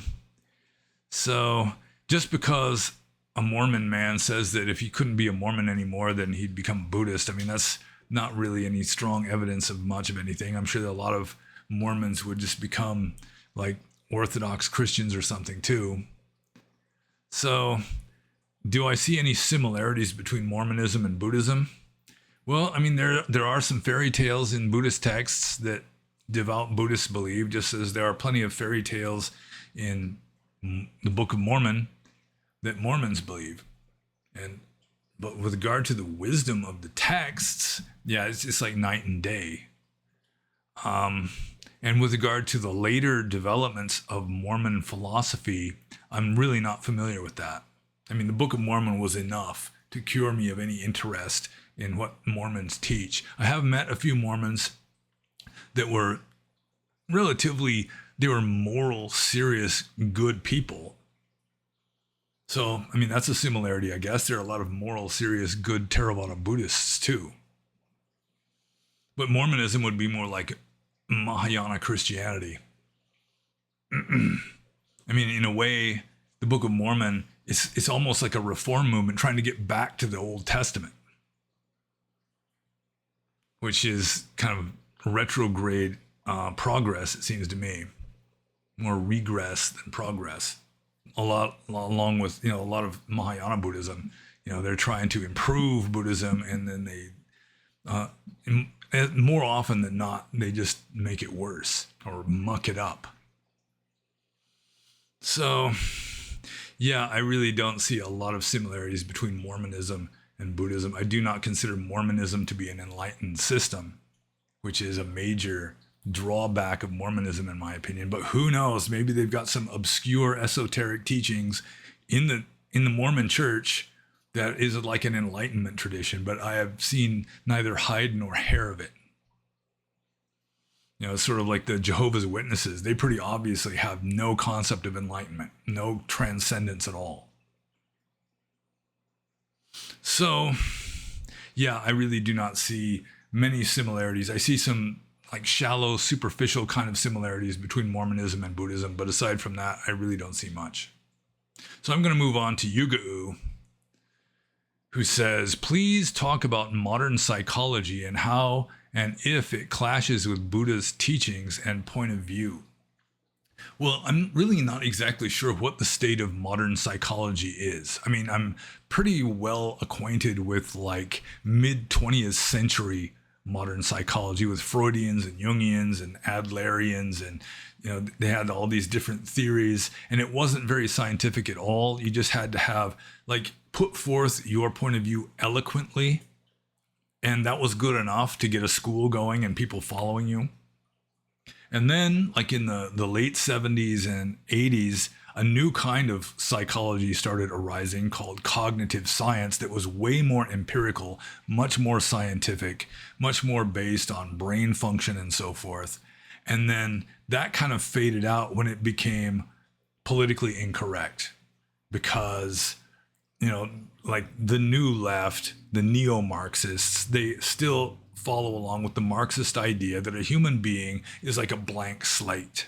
There is no human nature, that we are programmable, which is very convenient for leftist governments that are trying to program the populace to actually be in favor of their brand of leftism. So I'm not exactly sure what Yuga'u is referring to as modern psychology. I mean, I think modern psychology does have the advantage over Orthodox Buddhism with regard to the subconscious mind, because Theravada Buddhism in particular has almost no concept of the subconscious mind, other than a few things like karma is a mental state and you're not aware of it, so that could be called subconscious, and latent tendencies, anusayas in Pali, that in a latent tendency that could be considered kind of subconscious. There's the Bhavanga Chitta in Abhidhamma, that's officially the closest you have to a subconscious state, and it's just like a test pattern that doesn't change. So yeah, I think modern psychology has the advantage with regard to understanding subconscious motivations and so forth. Certain other things like dream symbolism, that kind of thing. has a greater understanding of like neuroses or like psychotic, like mental illnesses, or even just like hysteria. That hysteria is much better understood even by Sigmund Freud than by traditional Buddhism, because Buddhism, despite the fact that it was an enlightened being who founded it, presumably, nevertheless, it was pre-scientific. And so, no Darwinism in early Buddhism, no Freudianism in early Buddhism. There's a lot of the benefits that we have derived from empirical science was lacking in those days. And an enlightened teacher, he's not necessarily going to be able to know all about, technological and scientific advances that are happening thousands of years in the future. He's just going to live within the context of the society in which he lives and communicate within the context of the society in which he lives. So, yeah, I think modern psychology actually has the improvement on Buddhism in an understanding of, the subconscious mind and, like hysteria and so forth, and just especially cognitive science, which arose and pretty much passed away. I assume it still exists out there, but it's not nearly as high profile as it was before it became politically incorrect in leftist academia. That just understanding just the Darwinian evolution of human nature, the purposes of like Charles Darwin, one of the greatest books he ever wrote was The Expression of the Emotions in Man and Animals, where people just do not question their own behavior. They don't try to view it empirically or critically, but like when you're surprised, your eyebrows go up, your mouth drops open. Why? I think Charles Darwin might have been the first person to put forth like a good theory for that. And he's saying that when a human being is surprised, let's say you're a caveman 100,000 years ago, and you're walking through the forest and you suddenly hear a loud twig snap somewhere off the trail. You stop, your eyebrows go up, your mouth drops open. When your eyebrows go up, it makes your eyes open wider so that you have better peripheral vision. You can see danger better with your eyebrows up. When your mouth drops open, you start breathing through your mouth, which is quieter than breathing through your nose, so that you can hear danger more easily. And Darwin points out that with a dog, it's to some degree, it's the opposite. Like if a dog is sitting there panting, because they usually breathe, a dog sitting there panting and it hears an unusual noise, it'll stop panting in order to stop the any kind of excess noise so it can hear danger more easily or hear prey more easily or whatever. So, modern psychology really does help to understand human nature, at least with regard to cognitive science, and to some degree, even the earlier mid-20th century stuff. Every once in a while they'd get insights. A lot of the time they're wrong. I'm very skeptical of the whole Oedipus complex in Freudianism, for example. But they did have insights and like modern insights that the ancients didn't have. So that was actually an advantage of psychology. But with regard to how Buddhism is superior, modern psychology generally does not have any concept of transcendence or enlightenment, which is an extreme limitation. It puts them at the level of Jehovah's Witnesses and maybe Mormons. If you just have no way of breaking through samsara, it's just a mental prison. It might be a more comfortable, technologically advanced mental prison, but it remains a mental prison. And then, of course, Buddhism does teach a lot of things, like just sort of the importance of mind. Mind is chief. Mind is the forerunner. It is all mind-made. First verse of the Dhammapada. And karma. That karma is a mental state, and we are creating our own reality. That's something that is largely absent from modern psychology. And it's extremely important to know. So it is good to be somewhat eclectic and to accept, what is useful from any system, because Orthodox Theravada I mean, it doesn't explain everything there is better than any other system. Some things it explains really well, like transcendence, but other things, if you want to understand samsara, science is really good at understanding certain aspects of samsara anyway, just the superficial stuff anyhow. Gravity, for example. Buddhism doesn't explain gravity. Then again, modern science can't explain how this lump of gray meat in your skull actually generates conscious experience. They can't can't get anywhere near that. Then again, Buddhism doesn't explain how the gray meat generates conscious experience. But at least they're acknowledging that this conscious experience is just fundamental to reality. So I think I've rambled about that enough. I'm going to move on to Yuga U's next question, which is explain second samyojana, give more faithful translation and few examples. So I looked up samyojana in my Buddhist dictionary. For some reason, for years as a bookmark in this book, I've kept a little map of the ancient Persian Empire. I'm not exactly sure why I do that. But samyojana is, the usual translation is fetter. But samyojana literally, I mean, fetter is really not a bad translation of samyojana. Yojana, this means yoking. It means like binding. So it's like yojana has the same etymology as the English word yoke, bound by the yoke or whatever. Yojana means like binding. Sam just means like together or with. So it means essentially like attachment. And in Burma, Thanyozin, which is the Burmese way of saying samyojana, it just means attachment. Like Thanyozana Shide means, somebody's attached to somebody else. Especially it means sort of like emotional attachment to another person. He's got Thanyozin for her, that kind of thing. But anyways, according to Ñānavīra, venerable Ñānavīra, there are 10 fetters tying beings to the wheel of existence. And the second one, which is, I guess, what he's asking for, second samyojana, I assume he doesn't just have second thrown in there because he's acknowledging that that is his second question. Explain second samyojana. No, there's no commas there at all. So he says, explain second samyojana. So the second samyojana is, according to venerable Ñānavīra, skeptical doubt or vicikicca. And I have to admit, skeptical doubt is not a good translation of vicikicca.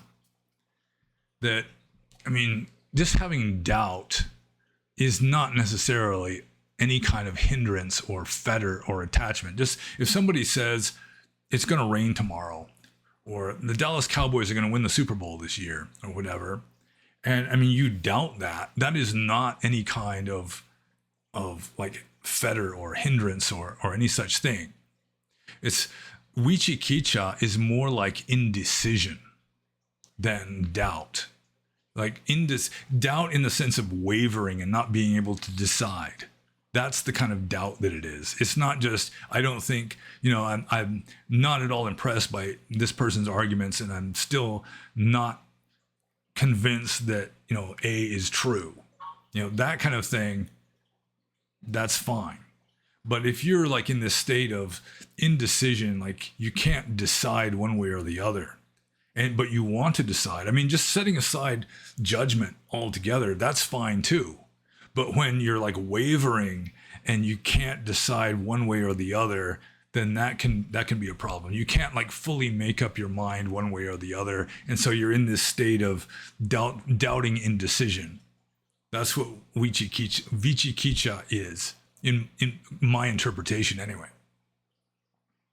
So, like, did I break this rule or didn't I break this rule? That happens to strict monks a lot.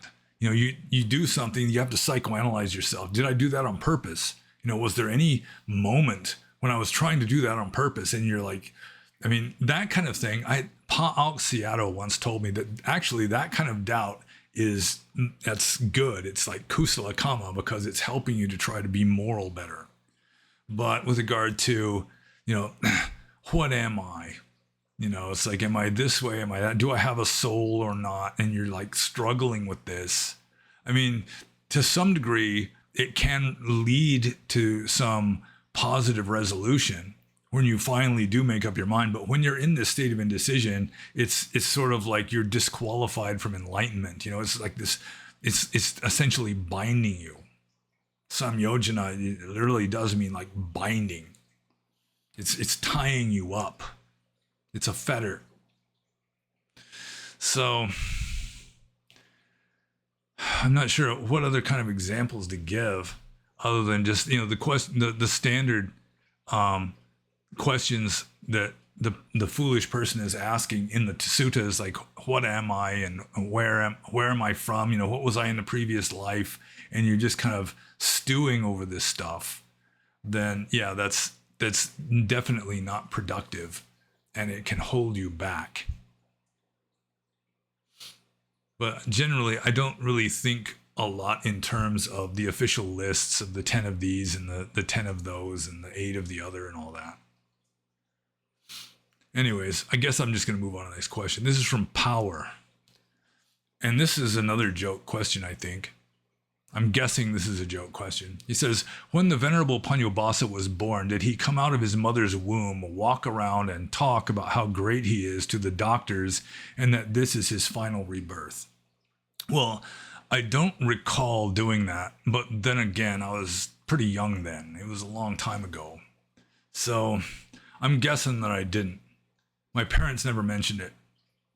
So I think I'll just move on to the next question. And this is from, let's see, Chirzaskazes, who changes his name a lot. And I think Chirzaskazes is actually his real name. So it's kind of understandable how he changes it around. But anyway, Chirzaskazes says, you've said before that the only meditation you do is humming Om at work. Now that you have aquarium, do you do watching fish meditation? Well, yeah, it's not necessarily humming. I'm not humming Om. I'm just kind of mouthing and exhaling Om more than anything else. And it doesn't happen only at work, but it does happen at work sometimes.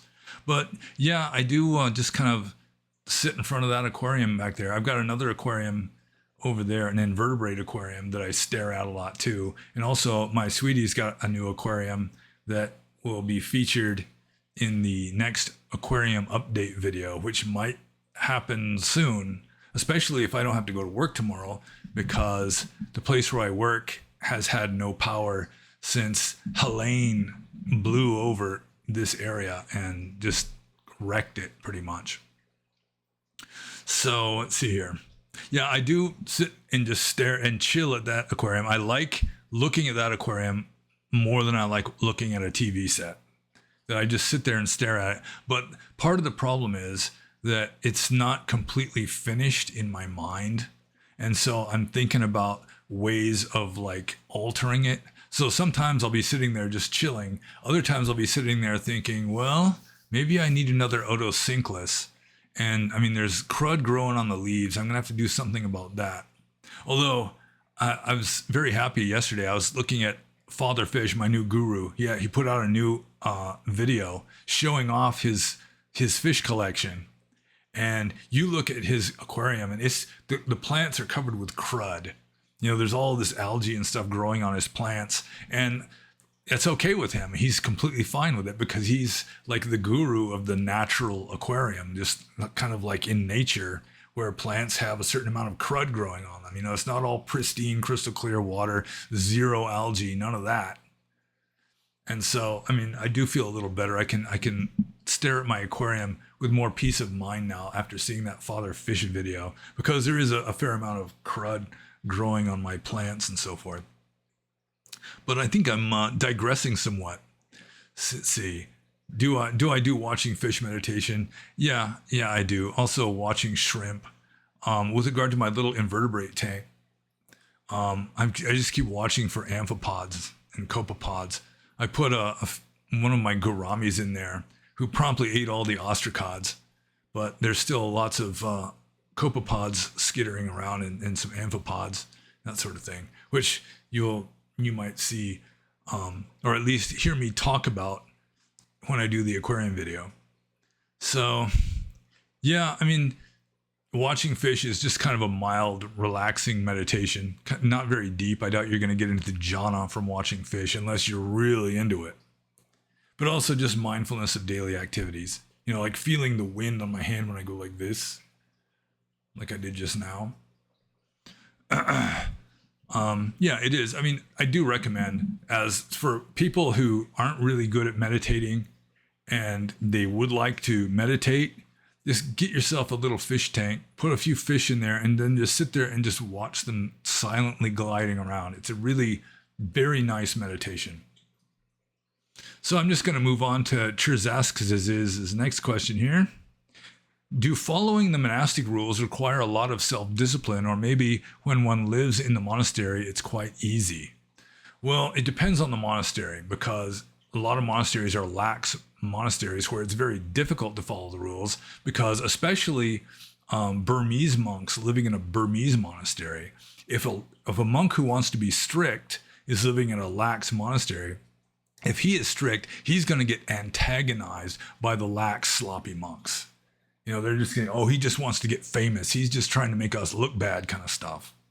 And I mean, he can get driven out by the unconscientious monks because they can't stand living with a strict monk. That happens at places in Burma. I've generally avoided that kind of scene, however. But even if you're at a strict monastery, I mean, you still have to know the rules. You have to study the rules, and there's 5 books of Vinaya, and there's probably at least 2,000 rules that a monk has to follow. It's a myth that a monk has only 227 rules to follow. That's just the Paññobhāsa rules. But in addition to the Paññobhāsa rules, you've got lots and lots of other rules. Like the rule that says a monk has to shave his head is not in the Paññobhāsa, for example. So, do following the monastic rules require a lot of self-discipline, or maybe when one lives in the monastery it's quite easy? Yeah, it takes a lot of self-discipline and a lot of mindfulness, because you have to observe yourself and your behavior and your motives. Because some rules, there's 2 main kinds of Vinaya rules. There's acitaka and sachitaka. Acitaka is you break the rule even if you do it by accident. Like, for example, drinking alcohol. Even if you don't know that it's alcohol, you know, it's like some kind of fruit juice that went bad in the hot weather. It started to ferment. You drink it. It tastes like wine. You've broken the rule, even though you had no intention of breaking the rule. Sachitaka is only if you do it on purpose is it against the rule. Like telling a lie, for example. You have to have a deliberate intention to deceive. Just saying something that isn't true by accident, you know, you're just misinformed or something, that's not against the rule. So you have to like observe your own motives, like when you're going through daily life, just so that if you break a rule, you'll know whether you did it on purpose or not. And just knowing all the rules, you have to like reprogram your habitual behavior, especially at first, your first few years as a monk. You know, we are creatures of habit. And so, you know, you might just start humming, you know, just some tune is in your head, you start humming or maybe even singing it. You've broken a rule. It's just a habitual thing that you happen mindlessly, but monks aren't supposed to sing, make music. It's against the rules. Just, you have to be observing your behavior, and at first especially is this against the rules? Is this not against the rules? And you have to know the rules, so you got to study those too. So it's never really easy to follow all the rules, especially your first few years. Once it becomes your new habit, like your new way of living life, then you don't have to think about it so much. But at first, you got to think about it a lot and just essentially reprogram your habitual behavior. So I'll just move on to Chirzasks' next question here, which is, apart from using money, what major rule is the hardest to follow? Well, I mean, not handling money was not really hard for me.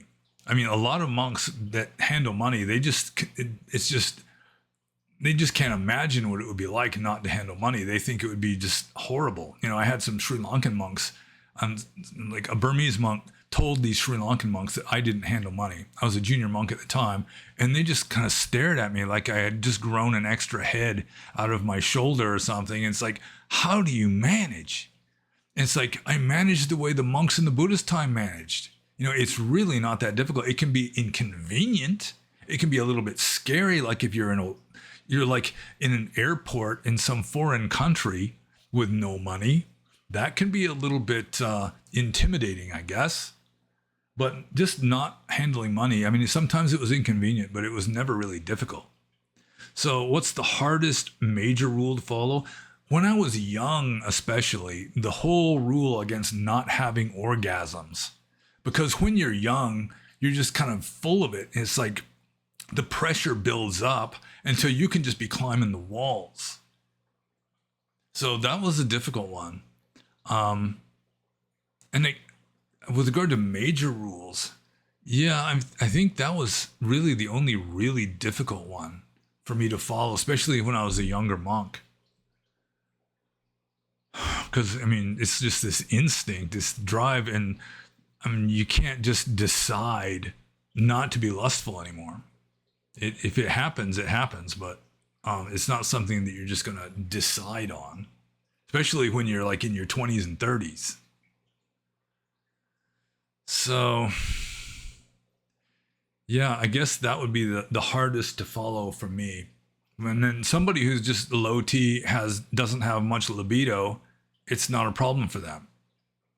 Like a lot of Asian monks, they're just low T, and apparently celibacy is just their natural state or something. So what major rule for them? Maybe handling money, or some monks that are really attached to food, just not eating in the afternoon. Like I remember, I think I told this story just a few Q&As ago, how I was in some remote forest monastery. It wasn't a strict one though. And I was just passing through, and some monk came out to visit me. I was staying out in the Zayat, which is sort of like this roofed platform out in the back compound. And he was asking me, don't you get hungry in the afternoon? And I said, sometimes, but it's not a problem. And he says, well, I do. It's really a problem for me. So I have to eat dinner every day. But I just make confession and the offense goes away. And I just sort of couldn't resist saying, yeah, the karma doesn't go away. You know, and then you make confession, but I mean, you promise you're not going to do it again. You promise you're going to restrain yourself in future, and then you just go ahead and keep doing it. So he just kind of got quiet after that. So, yeah, I guess that would be it. And so I'm just going to move on to the next question, because I really can't think of any other major rules that are hard to follow. I mean, like not killing somebody, it's fairly easy to resist the urge on that one most of the time. You know, not stealing anything. I mean, that's sometimes not stealing can be tricky. Like if you're in the West and there's like copyright laws and that kind of thing, you might have to like study copyright law before you download something, that kind of thing. But I'm just going to move on to the next question. This is from Skoladin or Skuladin. And this question is fairly easy. Skoladin says, would you kindly give your opinion on Japanese yoga? Shin Toitsudo. Shin Toitsudo. And then his bullet point afterwards is, if you haven't heard of it, which I haven't, I'd settle for a demonstration of its practice. Apparently, you can cut through a pair of chopsticks with a playing card if you visualize the sticks parting before you draw your card down. For some reason, women are quick to pick up this technique and can replicate it after a couple of attempts. So that's Japanese yoga, is you cut through chopsticks with a playing card. I don't get it. How do you get yoga out of that? Yeah, I've never heard of it before, and I don't have any playing cards here handy. I think there's one chopstick over by the aquarium that I use for this stuff. But yeah, I'm really not planning on chopping through it with a playing card. So yeah, Well, I really don't have an opinion on Japanese yoga. I assume there's more to it than just chopping chopsticks with playing cards. I assume there's more to it than that. But yeah, I don't know anything about it really. So I'm just going to move on to Skoladin's next question, which is there a way of determining whether an ailment is psychosomatic? And the bullet point commentary here is, it seems like a large chunk of media consumers are prone to illness just from suggestion, like when people believed they had carpal tunnel from being on the internet, even though typewriters had been around for decades, or women who watched soap operas in the 1950s who kept self-diagnosing themselves with severe life-threatening diseases from the show, only to be told by their physician later on that none of these illnesses are even in any medical book. Okay, but the question is there a way of determining whether an ailment is psychosomatic? Well, from a Buddhist point of view, it's all psychosomatic. Just like from a Christian Science point of view, every ailment is psychosomatic because it's caused by your own mental states. Maybe some Orthodox Theravadins would say, oh, there's other things besides karma that cause these things, but mind is number one. Mind is chief. It's all mind-made. So from my point of view, every single possible ailment ultimately is psychosomatic. I mean, if you don't want to say ultimately, it just doesn't exist. Ultimately, it's psychosomatic because your own mind is creating your reality. It's your karma, your mental states, whatever. Your mind is creating your reality, and therefore you have even a broken bone. That's psychosomatic. But let's just go with more of a normie approach. Is there a way of determining whether an ailment is psychosomatic? I think that there's, in some ways, like I've read that most, like 90% of asthma is psychosomatic. Even stuff like tuberculosis is to some degree psychosomatic, because even though it is caused by a rickettsia or a bacterium or something, still your mind has the ability to resist it. And that's like in Christian Science, in the end of Mary Baker Eddy's book, Science and Health with Key to the Scriptures, there's this long chapter called Fruitage, which is like 100 pages of testimonies. And asthma and tuberculosis are two of the main ones that people cured themselves of. And my father said, he used to be an x-ray technician, that almost everybody has had tuberculosis at some point, but they're able to just kick it. It's sort of like a herpes virus where stress or some kind of mental imbalance reduces your resistance to it, increases the likelihood of it manifesting. So even something like tuberculosis or even cancer, to some degree, is psychosomatic, even within a normie materialistic context. So is there a way of determining whether an ailment is psychosomatic? It's more of, you'd have to make an educated guess as to what percentage of it is psychosomatic. So, I mean, even you catch, bubonic plague, and, the bacterium is detected in your system and all that. Still, it could be that your mental states were like instrumental in deciding whether or not you get sick, something like that, or malaria or whatever. I mean, from my point of view, it's all psychosomatic at one level, at a deep level. But, well, obviously, if someone is self-diagnosing themselves with a disease that doesn't even exist, then that's pretty likely to be psychosomatic. Or somebody comes down with some kind of inexplicable ailment that, the doctors can't figure it out, then that could be psychosomatic. There's like cases of hysterical paralysis and so forth that were made much of by people like Freud and Jung. That that's psychosomatic. Hysterical blindness, like Tommy in the movie Tommy, with the soundtrack by The Who, who sees the primal scene, so to speak, when he's a little kid, opens the door into his mother's bedroom and sees her in bed with, I hope, his father. And he just kind of goes blind and deaf as a result of that. That would be psychosomatic. But I don't think there's a 100% accurate, reliable, precise way of determining whether an ailment is psychosomatic, unless It's just obviously a case of a person who is hysterical, and they've been thoroughly examined. There's nothing wrong with them physically, but still they can't move their legs, or, they can't see or something like that. Then, that would be a pretty good indication that it's psychosomatic.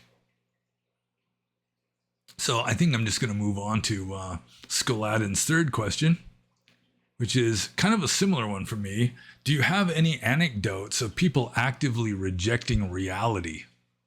And then the bullet point commentary is, this seems like a pretty underrated concept that quite a few people are unaware of, which is quite strange since it affects most content creators. My best example of this is the leading website for book reviews. You could look up any of your favorite authors, and it's almost guaranteed that their work is rated low because a horde of people who don't read are aggressively misunderstanding them on purpose as a form of character assassination. So Rowling probably be on that list. I guess they're not afraid of symbolic death as long as it's their Wicker Man. Well, just getting to the question above here without really paying much attention to the commentary, do you have any anecdotes of people actively rejecting reality? Well, pretty much everybody actively rejects reality because this isn't reality. So, yeah, from a Buddhist point of view, any unenlightened being is rejecting reality. Anybody, everybody, except for a fully enlightened being, is rejecting reality. To some degree or another. Some more than others, I suppose. Because I guess Skoladin here is referring to people rejecting like conventional reality, conventional truth. And of course, anyone who's biased is going to do that. Anyone who just thinks that Donald Trump is like Hitler, he's an existential threat to the United States, a threat to our democracy. He's just going to become a dictator from day one. He's going to refuse to like stand down after his next 4 years, assuming that he gets reelected. I mean, that is just rejecting reality. Somebody like Robert De Niro is just flagrantly rejecting reality. Of course, the propagandists on stations like MSNBC, they're rejecting reality too, although for them it might be a Machiavellian thing. They may know that Trump really isn't a threat to our democracy, but they have to say it because that's their job. Because they're shilling for the other side. But anyone I think everybody rejects reality to some degree or another. To the extent that you're biased, for example, and everyone's biased. But at a higher level, everyone who isn't fully enlightened is rejecting reality because this world, this samsaric world, is not ultimately real. It is conventionally real, provisionally real, virtually real, but it's not ultimately real. That ultimate reality is not so much rejected, though, it's just ignored. Most people are just clueless. So, I mean, they're not even aware that they're rejecting it. So, in a way, they're not really rejecting it. They're just completely oblivious to it. And so the next question is from Heraclius, who was a very interesting Byzantine emperor, and I'm glad to see that he's still doing well. And Heraclius says, do you have knowledge of Western monks still being in Burma during or since the Civil War? Have they all left the country? And I'm not really sure. I haven't been keeping up on what's been going on in Burma. I have no intention of ever going back there, certainly not as a monk. But I have been in a certain amount of communication with Western people who used to live in Burma, and all of the people that I was in communication with, that I'm still in communication with, have left the country. Just, I think it was voluntary. I don't think that the Burmese government has kicked out foreigners yet, like they did back in like 1988 or 1990, where they just kicked out all foreigners. But I think a lot of Westerners who are capable of leaving have left. I assume there's still Westerners, like Western monks, still in Burma. The government generally treats monks well, including Western monks. So I would not at all be surprised if there's still plenty of monks at places like Shui Umin Yeta or Pa'ao Yeta or any of the other Mahasi places, like Pandita Rama or Chan Yet or Sadama Ramthi, places like that. I assume there's still Western monks there. And Western monks really are not in much danger from the government. The government really does kind of treat Westerners with kid gloves. They have more rights. They get treated better than the citizens because they don't want to start an international incident. So, yeah, it may be that most Westerners, including most Western monks, have voluntarily left the country when, the government did their coup and started shooting people. But I don't think they've been kicked out. And so I assume there's still, maybe 50% even still there. So I'm just going to move on to Heraclius's next question, or Heraclius. As a follow-up question, did you experience conflicts between the ethnic groups during your stay in Burma? I didn't experience ethnic conflict directly. There was, I went to a few brown zones. Well, one brown zone in particular. In Burma, they got white zones, brown zones, and black zones. White zones, there's no insurgent activity. Tourists can go there, no problem. A black zone, on the other hand, is completely off limits, because it might be actually under the control of like the Karen nationalist army or something. The government really does not have full control there. And so nobody can go there. And then the brown zones, which are intermediate, it's like there has been insurgent activity there. You have to get like a special permit to go there. And so I did go to southern Mon State when it was a brown zone. And, I was shown like the battlefield where the Mon army and the Burmese army had fought and so forth. But I didn't actually see any insurgent activity. Also, I was maybe 12 miles away from a big anti-Muslim riot, or a riot between Burmese Buddhists and Muslims who are mostly of Indian ancestry or Bangladeshi ancestry, Bengalis, that people had died in that. I was 13 miles away and didn't realize that it was going on because I was just living out in this forest monastery out in the middle of a barren wasteland. It wasn't until a few weeks later that I even heard that this riot had erupted in the city of Metila between Muslims and non-Muslims. So, I've heard about it plenty, and just kind of have indirectly been exposed to it, but I've never been like in the midst of a battle between insurgents and the Burmese army, or have not witnessed any kind of riots or lynchings or anything like that. So I'm just going to move on to the next question, which is from Zenithoid. And I think this is going to be possibly even the longest Q&A video I've ever done. Don't mean to scare you off or anything, but it's hard to say how far down the scroll I am. Let's see. Zenithoid says, do you believe in the existence of the historical Krishna and the Mahabharata war? Well, it's sort of like asking me if I believed in the existence of the historical Achilles and the Trojan War, or believing in the historical Hercules. I think it's likely that there was some ancient hero who acquired the name of Krishna. It probably a conglomeration of different people merged together into one narrative, like Hercules or King Arthur. But I mean, probably it is based on some original person or group of persons that got coalesced into one person. And the Mahabharata war, I've actually seen like scholars talking about the war that it likely was, so that was probably a historical event, although the Sanskrit epic, the Mahabharata, it's not empirical objective history. It's mostly legend and mythology, just like the story of Krishna is mostly legend and mythology. So, do I believe in the existence of the historical Krishna and the Mahabharata war? I think it's likely that the war actually did happen. Probably not the way it's described in the Mahabharata, or like the Bhagavad Gita.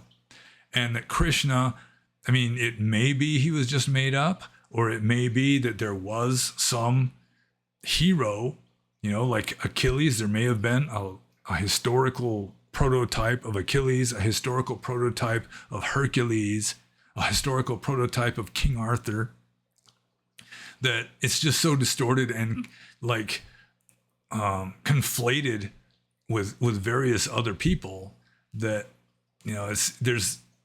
they might as well have just been made up. So that's kind of my stand on with regard to Krishna and the war. Then Xenothoid's next question is, do you believe that Krishna, as he is portrayed in the Mahabharata, was an enlightened being? Well, he was portrayed in the Mahabharata or Bharata as God. He was God in human form. He was an avatar of Vishnu. And Vishnu, to a Vaishnavite, is the highest God, just the ultimate. So Krishna, as he is portrayed in the Mahabharata, was an enlightened being because he was portrayed as an enlightened being.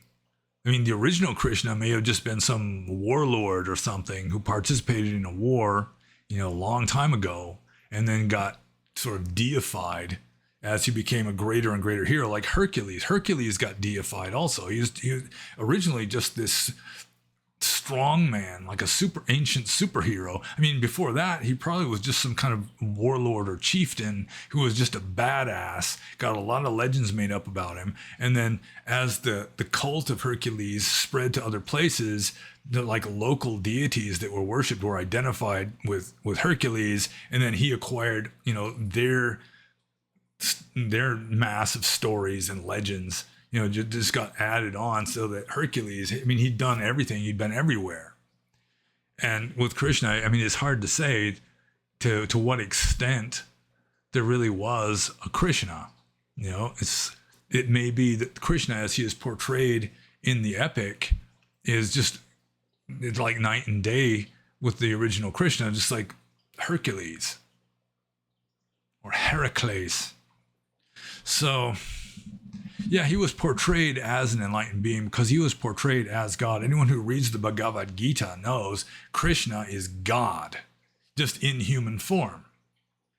And it is true that Krishna does all kinds of stuff. It's like, I can't remember if he kills people, but I mean, he was having promiscuous sex with 500 milkmaids all at the same time by multiplying his body up to 500 and boinking them all simultaneously. That he stole something, I'm pretty sure, at least when he was a kid. And I mean, that's sort of like Severian in Gene Wolfe's Book of the New Sun. It's like Krishna isn't just the God of goodness. Sort of like some people will say, Krishna was doing all this rascally stuff. I mean, how could he be God?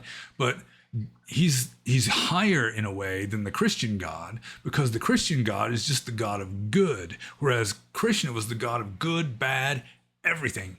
He just encompassed the entire human condition, pretty much like Severian, who became like the Messiah in the story, where he starts off as a torturer. It's just someone like that is, they embody like the entire human condition, not just the good parts. He's not limited to only goodness and light. He's got the full spectrum. He's the God of everything, which is kind of a sophisticated way of looking at God, at least in like a anthropomorphic form. So, yeah, do I believe that Krishna, as he is portrayed in the Mahabharata, was an enlightened being? Yeah, I mean, he was portrayed as God, a manifestation of God, at least in the Bhagavad Gita. I haven't read the entire epic, but I have read the Bhagavad Gita.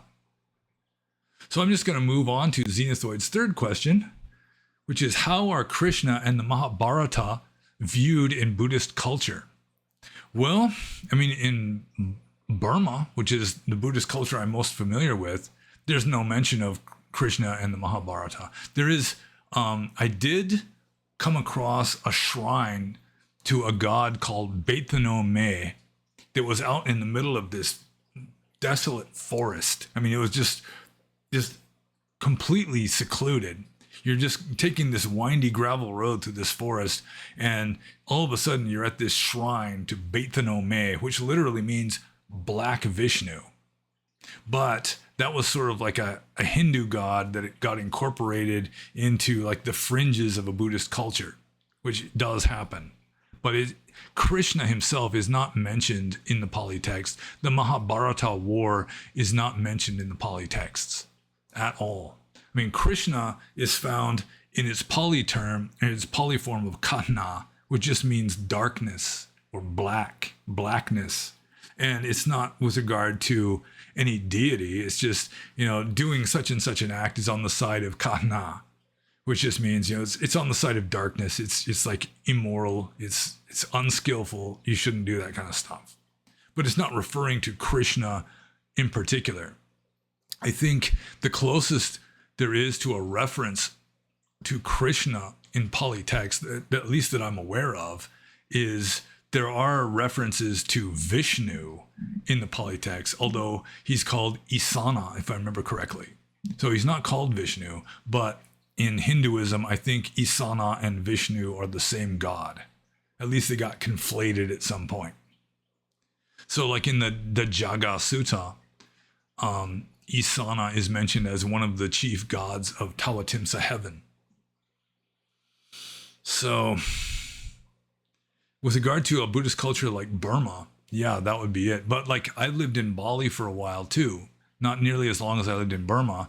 And in Bali, they've got Hinduism, a kind of Brahmanism, and like Buddhism, just all combined into one religion. At some point in medieval times, there was a decision made that since the people were following Hinduism and Buddhism, they might as well just combine them into one religion, which they did. And so you got this mishmash religion in Bali that contains Buddhist and Hindu elements. And so the Buddhists of Bali are well acquainted with like the symbolism of the Mahabharata and the whole war and Krishna and all that. I had one of my friends as a monk was a Indonesian monk from Bali who was explaining to me the symbolism of this war.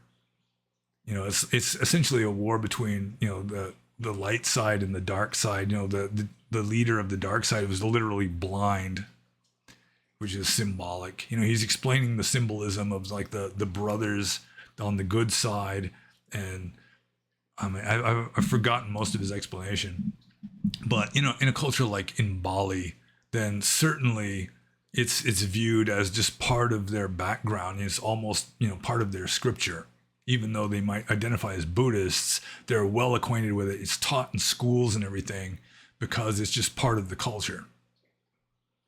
But in Burma, it's not that way at all. And in the Pali texts, it's just not mentioned as far as I can recall. So I'm just going to move on to the next question. This is from Siovaksh and Sipad Zidana. And man, we more than 2 hours already. Wow, time flies when you're having fun. So Siovaksh and Sipad Zidana says, is Buddhism a form of nihilism? And then he's got this commentary after the question. Nihilism is a philosophical approach that rejects the absolute validity of commonly accepted or fundamental aspects of human existence, such as knowledge, morality, or meaning. Let's see. While not directing towards any specific conclusion, such as the rejection of values. This sounds pretty similar to Buddhism, accepting things like morality, truth, and experience as conventional truth, but ultimately rejecting it all as just empty, and any meaning we give to things is just a process of perception. Well, in Buddhism, getting back to the original question, is Buddhism a form of nihilism? In Buddhism, when you're reading a text and it mentions nihilism in the text, that's generally annihilationism, the idea that when you're dead, nothing continues after death. And that is opposed to eternalism, or sasata deity. It's uchida deity, which means the view of being cut off at death. And then there's sasata deity, or deity, which is the view of eternity. And Buddhism follows the middle path between annihilationism or nihilism and eternalism. But Siovaksh and Sipad Zidana apparently is not referring to this. He understands Buddhism well enough to know that Buddhism is following a middle path between those two extremes. And so he's referring to the philosophical approach that rejects the absolute validity of commonly accepted or fundamental aspects of human existence, such as knowledge, morality, or meaning, while not directing towards any specific conclusion. Well, Orthodox Theravada does not reject knowledge, morality, or meaning. Like Abhidhamma, I mean, knowledge, Pañña is an ultimate reality. Sila, I mean, there's certain aspects of Sila that are considered to be ultimately real. I mean, wrong view even as immorality is ultimately real in Abhidhamma. I think that whoever formulated Abhidhamma really wasn't even sophisticated enough to differentiate their ultimate realities from meaning itself, since every one of these ultimate realities has some kind of meaning. Has to have some kind of meaning. So, yeah, I think Orthodox Theravada would certainly not be nihilistic. Even my interpretation, my heretical interpretation of early Buddhism, it's not totally nihilistic, because there is an assumption that morality, I mean, if you consider anything to be real, morality would be one of those things that would be considered real. I mean, it's just built into the system. It's just sort of a given. You know, obviously Buddhism is a moral system. It's an ethical system. And knowledge, I mean, ultimate knowledge, I mean, that's not denied at all. It's just, it is denied that it is perceptual, like in the Atthakavagga. You know, the Atthakavagga states there is one truth, not another, that one wise person can argue about with another wise person. There's this one transcendent truth. I mean, they go that far to admit that much, but still, it's just off the scale. I mean, you can't really touch it intellectually or perceptually. So I'm getting texts on my phone with regard to whether we're going to go to work tomorrow because the power is off at the shop. See. So, I mean, it depends on a person's understanding of nihilism, I guess. Some people might say that Buddhism is nihilistic because it denies that, you know, anything samsaric is ultimately real. At least my interpretation of Buddhism and the interpretation of many Buddhists, whereas Orthodox Theravada with Abhidhamma and the commentaries and all that even accept samsara, like certain aspects of it, to be ultimately real. Like the elemental particles of which it is composed, both mental and physical, are ultimately real, according to Abhidhamma. So I do not think that Buddhism is a form of nihilism, although different people might interpret it differently. So I'm just going to move on to Siyovaksha and Sipat Zidana's second question, which is, do you think your uncarved block analogy is a type of eternalism? No. I mean, there's somebody else asked a question a little farther down that's similar to this, but you could say the uncarved block is eternal, but the uncarved block really isn't eternal because it's just off the scale. It is timeless. It's akaliko. And it's not even an it. It's just the limitations of human language and human perception. You've got to refer to the absolute as an it. You know, you have to reify the absolute, which is what you're not supposed to do in early Buddhism. And a lot of people just cannot cope with that. They cannot deal with it. They don't know how to deal with it. You know, ultimate truth is so off the scale that you can't say anything valid about it. So you're better off just not saying anything about it. Not even calling it it. That's just too much. Even calling it is already, you've crossed the line and you've reified it and you're talking nonsense. So the uncarved block analogy, I don't think so, but I think I might go into a little more detail in a question a little farther below, because it's in a way, it's more a general question where I can address both questions at the same time. So I'm just going to move on to Siyovaksha and Sipat Zidana's third question, which is, it's kind of a provocative question here. I think he's provoking somebody else on the server who is a Pure Land Buddhist. But he says, have you ever read the Mahaparinirvana Sutra or the Tathagata Garbha Sutras and their claims of a true self? What are your thoughts I mean them as standalone texts themselves. Well, I've read excerpts from the Mahaparinirvana Sutra, which is just a massive elaboration on the older Parinibbana Sutta, which is a sutta found in the Digha Nikaya of the Pali text describing the Buddha's last days.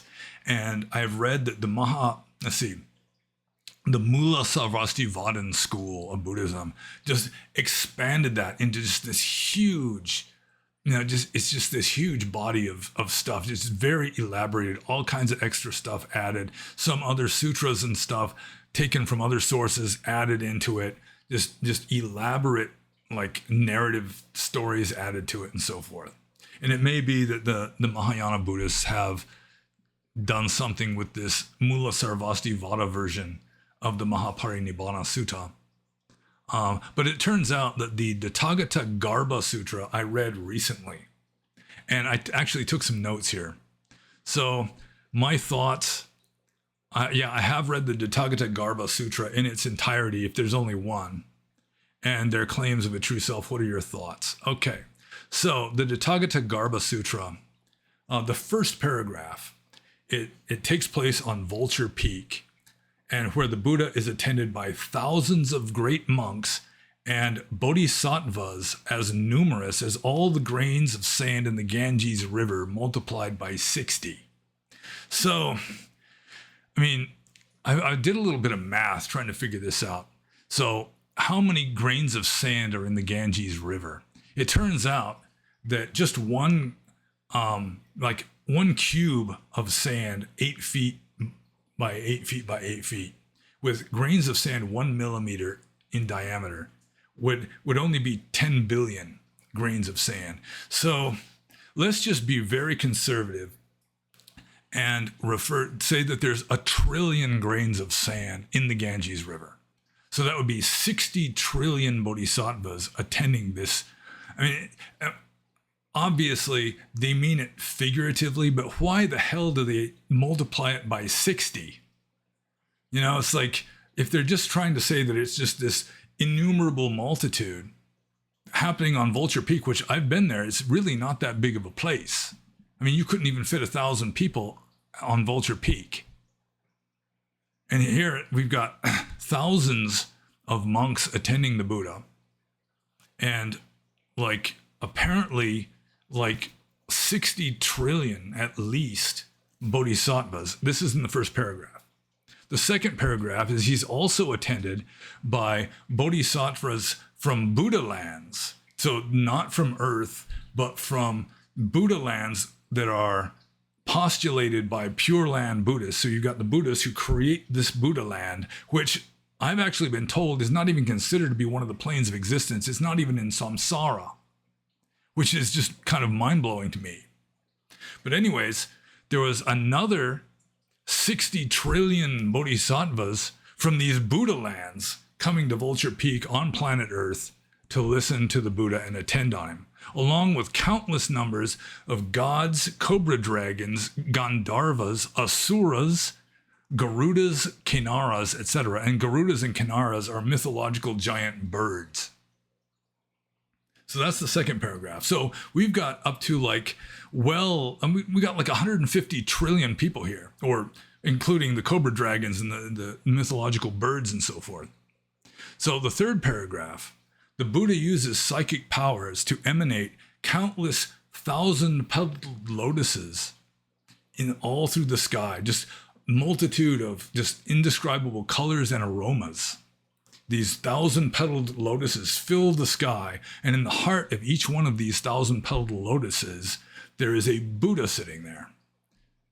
So that's the third paragraph. The fourth paragraph, the miracle was so stupendous that the Buddha did by emanating these countless 1,000-petaled lotuses with the Buddha at the heart of each one, that all the beings there, including the great monks, were dancing in ecstasy, even though it's against the rules for monks to be dancing. So that's the fourth paragraph. And then as part of the miracle, or the psychic feat of these thousands of lotus flowers. They then rotted away and started to stink, but the Buddhas stayed pristine in the center. And then the Buddha was doing this as a kind of like a simile, or not like a parable or something, because the whole point of this was to demonstrate that like in the heart of every conscious being, there is this Buddha nature. That's the Tathagata Garbha. And then in the 5th paragraph, the Buddha starts explaining by having a conversation with a bodhisattva named Vajramati. Now, it seems to me that if the Buddha really did something this stupendous on Vulture Peak with thousands of monks in attendance, that there would be some mention of it in the older texts, the pre-Mahayana texts, and there is no hint of it.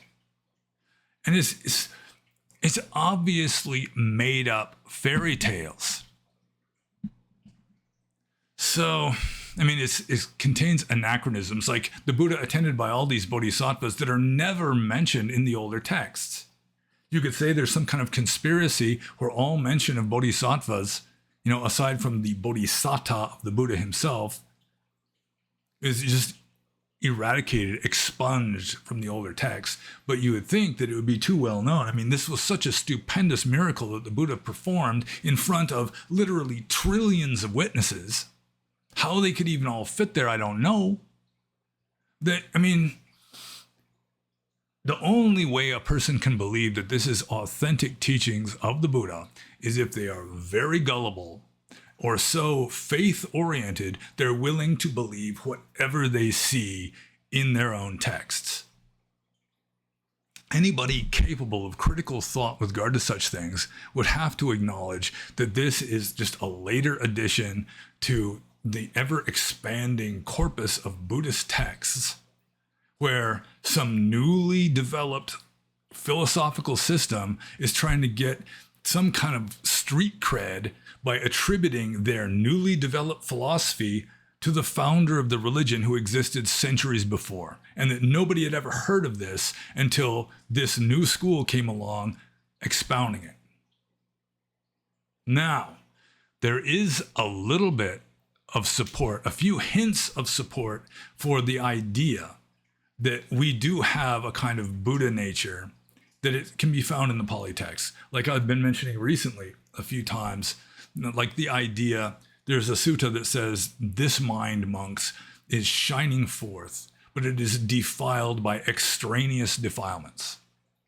So, you could say that this luminous, shining mind that we all have that is then defiled by extraneous defilements could be called a kind of Buddha nature. But the thing is, older Buddhism did not reify the absolute. That there's a few hints of it you can find in the texts, and they're probably very old hints, which doesn't mean that the Buddha taught them. It just means that they were ideas that were entertained by Buddhist monks before Orthodox Theravada or Orthodox early Buddhism really got formulated and systematized. So, the bodhisattva named Vajramati, I'm pretty sure he's not mentioned anywhere in the Pali texts. That bodhisattvas from Buddha lands themselves, not mentioned in the early texts. These are anachronistic. So you can say that some early Buddhists did believe, at least they did reify the absolute and acknowledged that, like in the Upanishads, the absolute pervades everything, including us. So that, like, our truest nature is the absolute, because everything else is just sort of like an illusion conjured up by perception. But you get beyond the perception, the Kantian thing in itself is always here. And some schools of Buddhism, including some early Buddhists, wanted to turn that into our true nature is this. But what won out in early times, at least, is the idea that you do not reify the absolute. The absolute is completely off the scale. Anything you say about it is going to be invalid. To say that it exists is invalid. To say that it doesn't exist is invalid. To say that it does and doesn't exist is invalid. To say that it neither does nor does not exist is invalid. So any kind of reversion to the idea that we have this Buddha nature is a step backwards. It is a degeneration of Buddhist philosophy. So I think I'm just going to move on to the next question. And this is from Austin. And this is a difficult one, I think. Austin says, how can we epistemically justify that enlightenment exists? And epistemically, it's not part of my working vocabulary. And so I think I need to drink a beverage or something. Coat the old vocal cords, don't you see?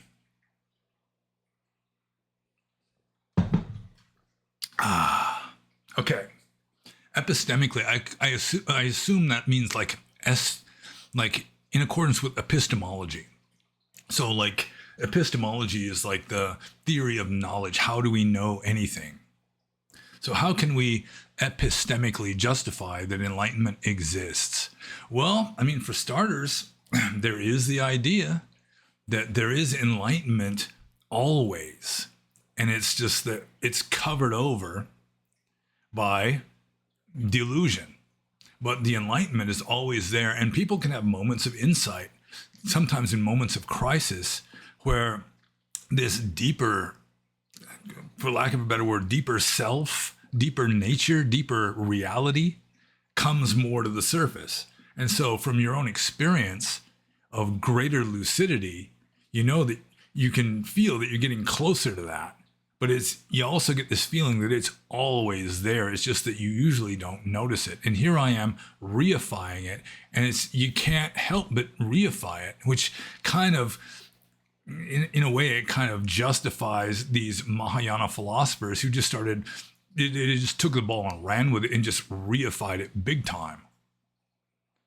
But the less you reify it, the better, because you cannot do it justice, and it's just delusional. So how can we justify epistemically that enlightenment exists? Well, you can't just take an enlightened being's word for it, because you can't prove that they really are an enlightened being, and taking somebody else's word for it is, it's just essentially hearsay. It's just taking somebody else's word for it. It's not your own knowledge.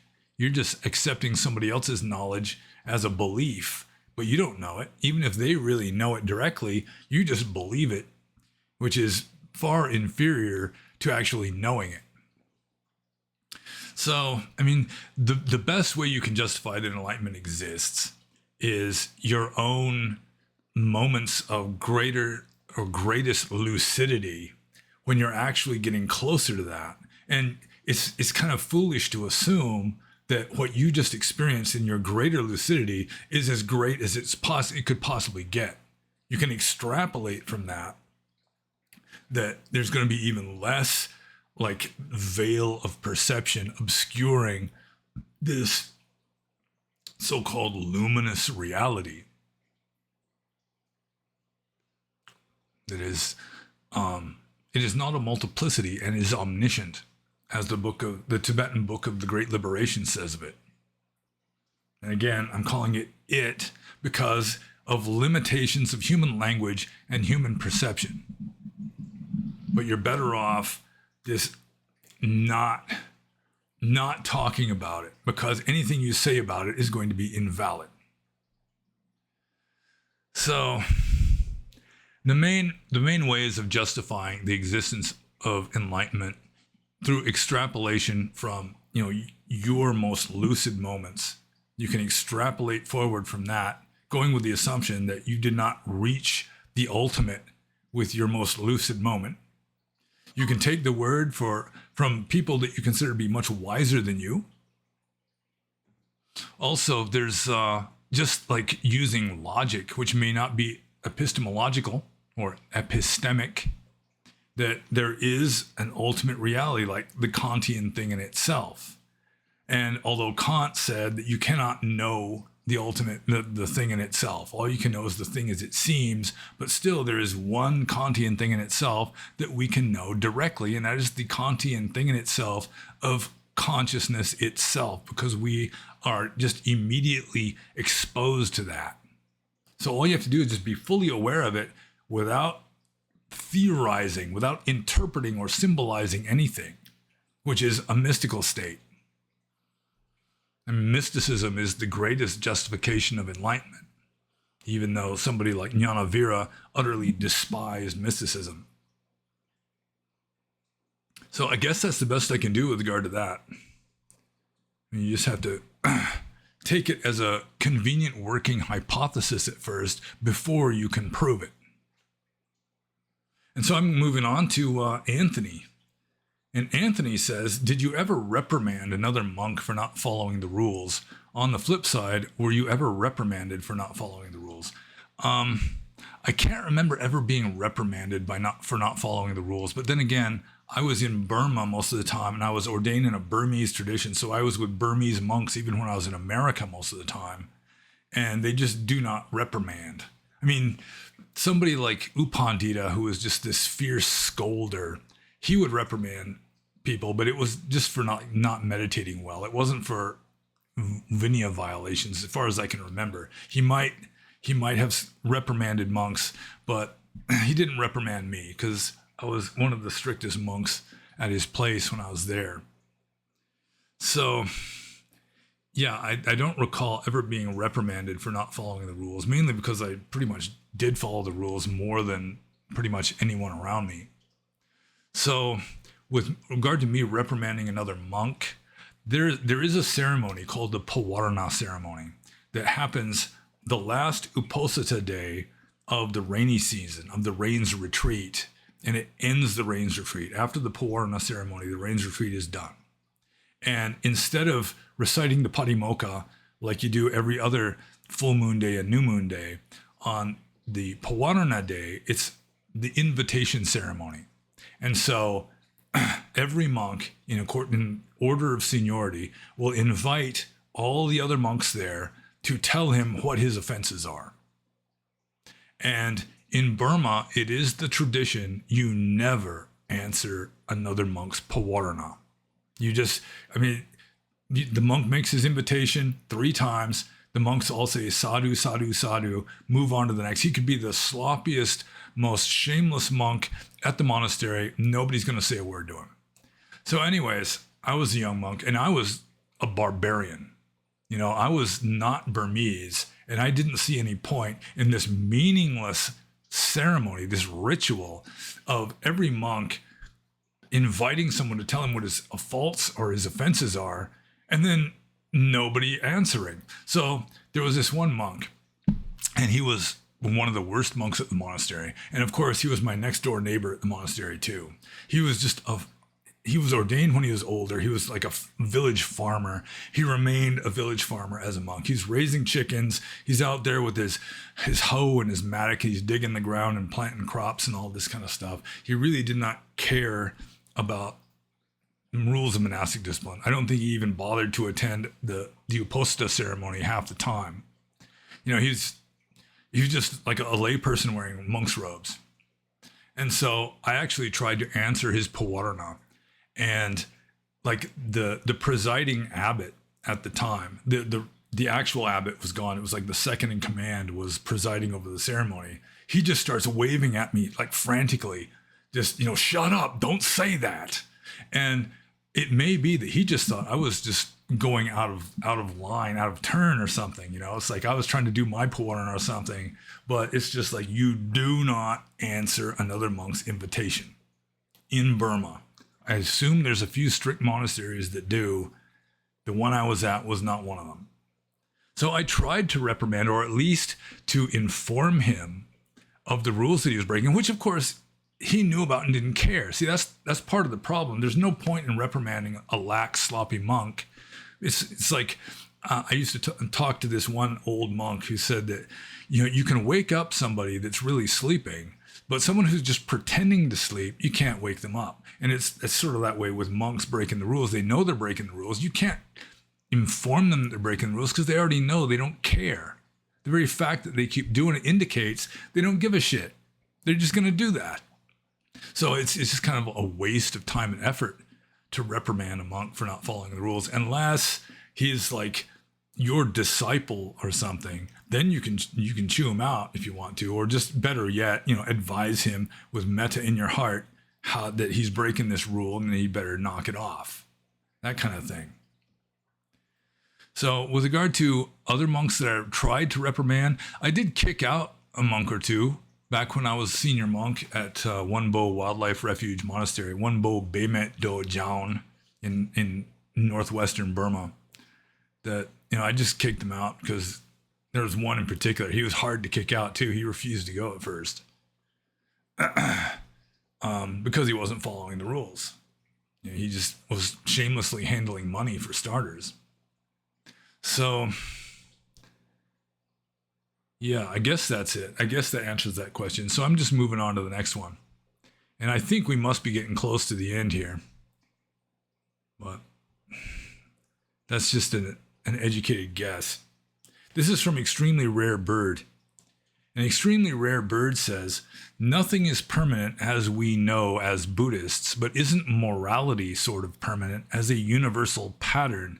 Speaking from my own experience, I cannot will my morality or feelings to be this way or that way. They follow their own rules. Like Raskolnikov in Crime and Punishment, one can rationalize murder but cannot escape the mental consequences, the moral weight and significance of it. So in one way, morality seems like a set pattern that you either align with or don't.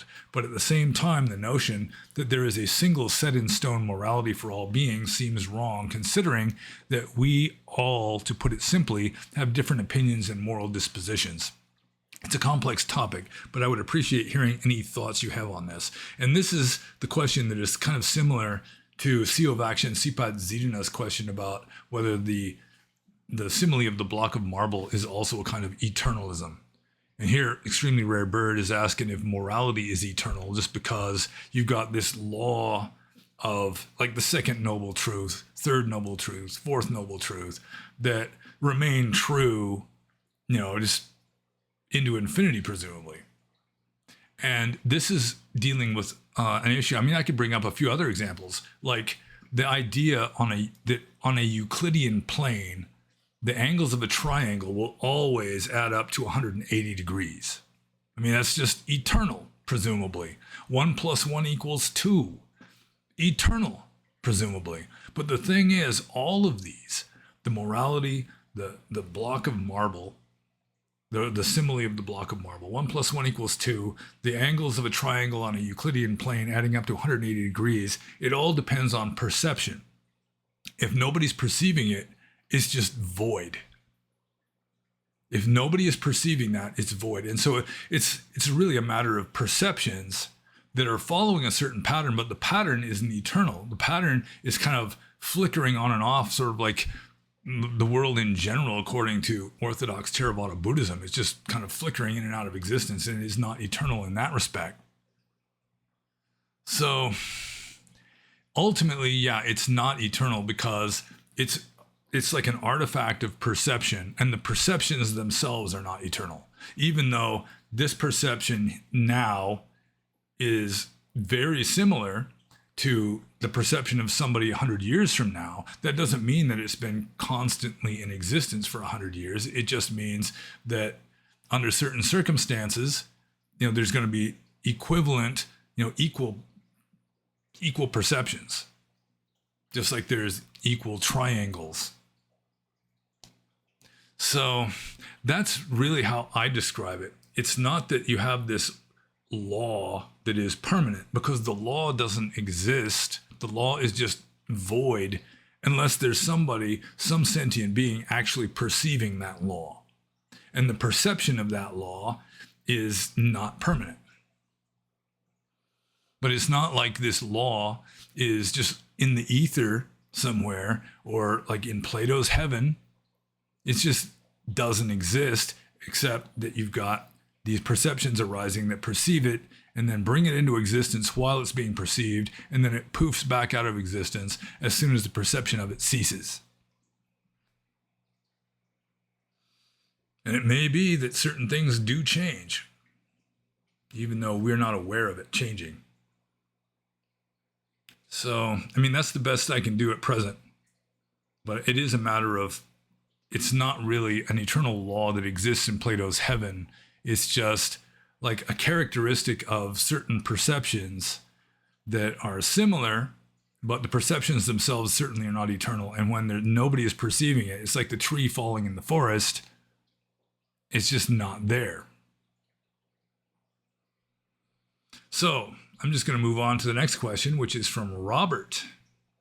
And we are getting close to the bottom, I think. Yeah, we are getting close to the bottom. Robert is the second to last questioner. So I think I'm going to open up the emergency backup beverage.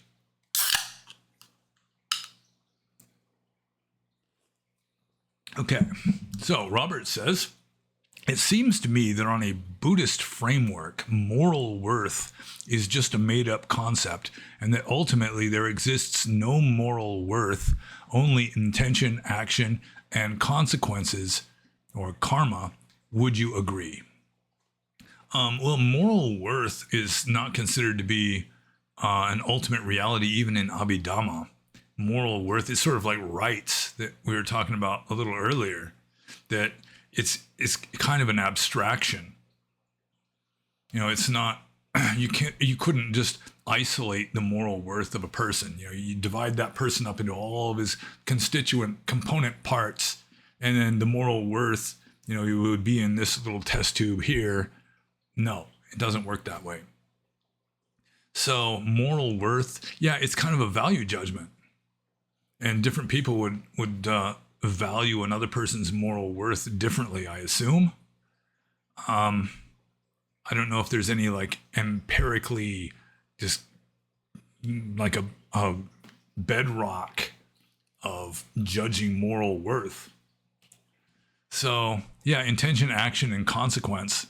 Yeah, I mean, that would be what the abstraction of moral worth is derived from. The intention, the action, and the consequence. And the intention, the action, and the consequence are all essentially volition and perception. So, yeah, moral worth I do not consider to be an ultimate reality. Something like intention, like perception and volition, would be closer to being an ultimate reality than the generalization of moral worth. So I'm just going to move on to Robert's second question here. And he says, I'm sure someone has asked this before, but I haven't seen it directly asked. Why did you disrobe? Well, if you look on my blog, I think it's a 3-part series before I disrobed, explaining why I was going to disrobe at the time. And so if you want like the full, complete explanation, the full, complete answer to your question, I would look on my blog. I think one of them might even be in the 10 most popular or most read blog posts, so that you might even see it on the little scroll below whatever is the most recent blog post without having to do much of a search. But I mean, in short, why did I disrobe? The main reason, I just stopped making progress. I stopped making progress for at least, 10 years. I mean, it was several years at least where I just was not making progress. You know, I was not breaking any new ground in my meditation. In fact, the best meditation in my life occurred back around between 1999 and 2004. And then it was just, I was kind of stagnating in my practice. I was not making progress. Barely even like holding my ground, you know, like treading water. So there was that. Second, I was burned out on living in Burma. And being a monk in America is a totally different ballgame than being a monk in Burma. Because in Burma, it's a Buddhist culture. It's even like the climate, the flora and fauna are similar to the Ganges Valley in the Buddhist time. So you could live pretty much the way the texts tell you to live. Wander alone like the horn of a rhinoceros and all that. Whereas in America, again, it's like being some kind of tropical potted plant that has to live in a special protected environment. And it just wasn't working nearly as well for me. I wound up living at a Burmese monastery in California that was totally lax. And it just was not encouraging. You know, there was no atmosphere of encouraging me to practice or any such thing. And so there was that too. And then another reason is I could not stop liking girls. One girl in particular who is now my wife.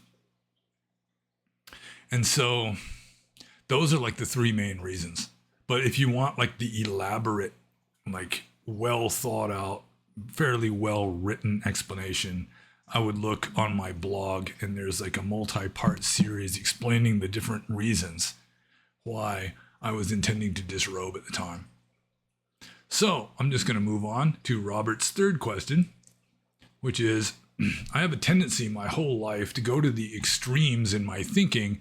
Everything is pointless to everything is amazing, and tend to obsess over things. When I get interested in something, I quickly become obsessed, almost unable to think about anything else. Any advice? Well, I mean, the best advice I would give you is to be mindful. Just observe it and try to understand it. You know, just observe it while it's happening. Be aware that it's happening. Note that it's happening. And then, you know, just try to be open-minded with regard to any insights that arise with regard to why this is. And even if you don't ever come up with any clear answer to why this is, just being mindful of it helps to break the momentum. It's like if you identify with the obsession, you know, it's I'm obsessed on this, then it just reinforces the habit. It reinforces the karma. Whereas if you remain detached, you know, obsession is arising. It's not I'm obsessed. It's, you know, it's like you're standing back, just observing the obsessive impulses or whatever. Then you've created a kind of detachment from it, and you stop feeding it so much, and it starts to lose momentum gradually. And then just understanding it, you know, and the more you observe it, the less it is you, and the more it's just something, it's an object that is being observed.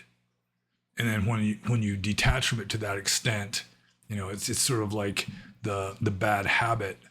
It's like, yeah, essentially it is a bad habit, or a habit anyway, where, I mean, the more you do it, the more the habit is reinforced.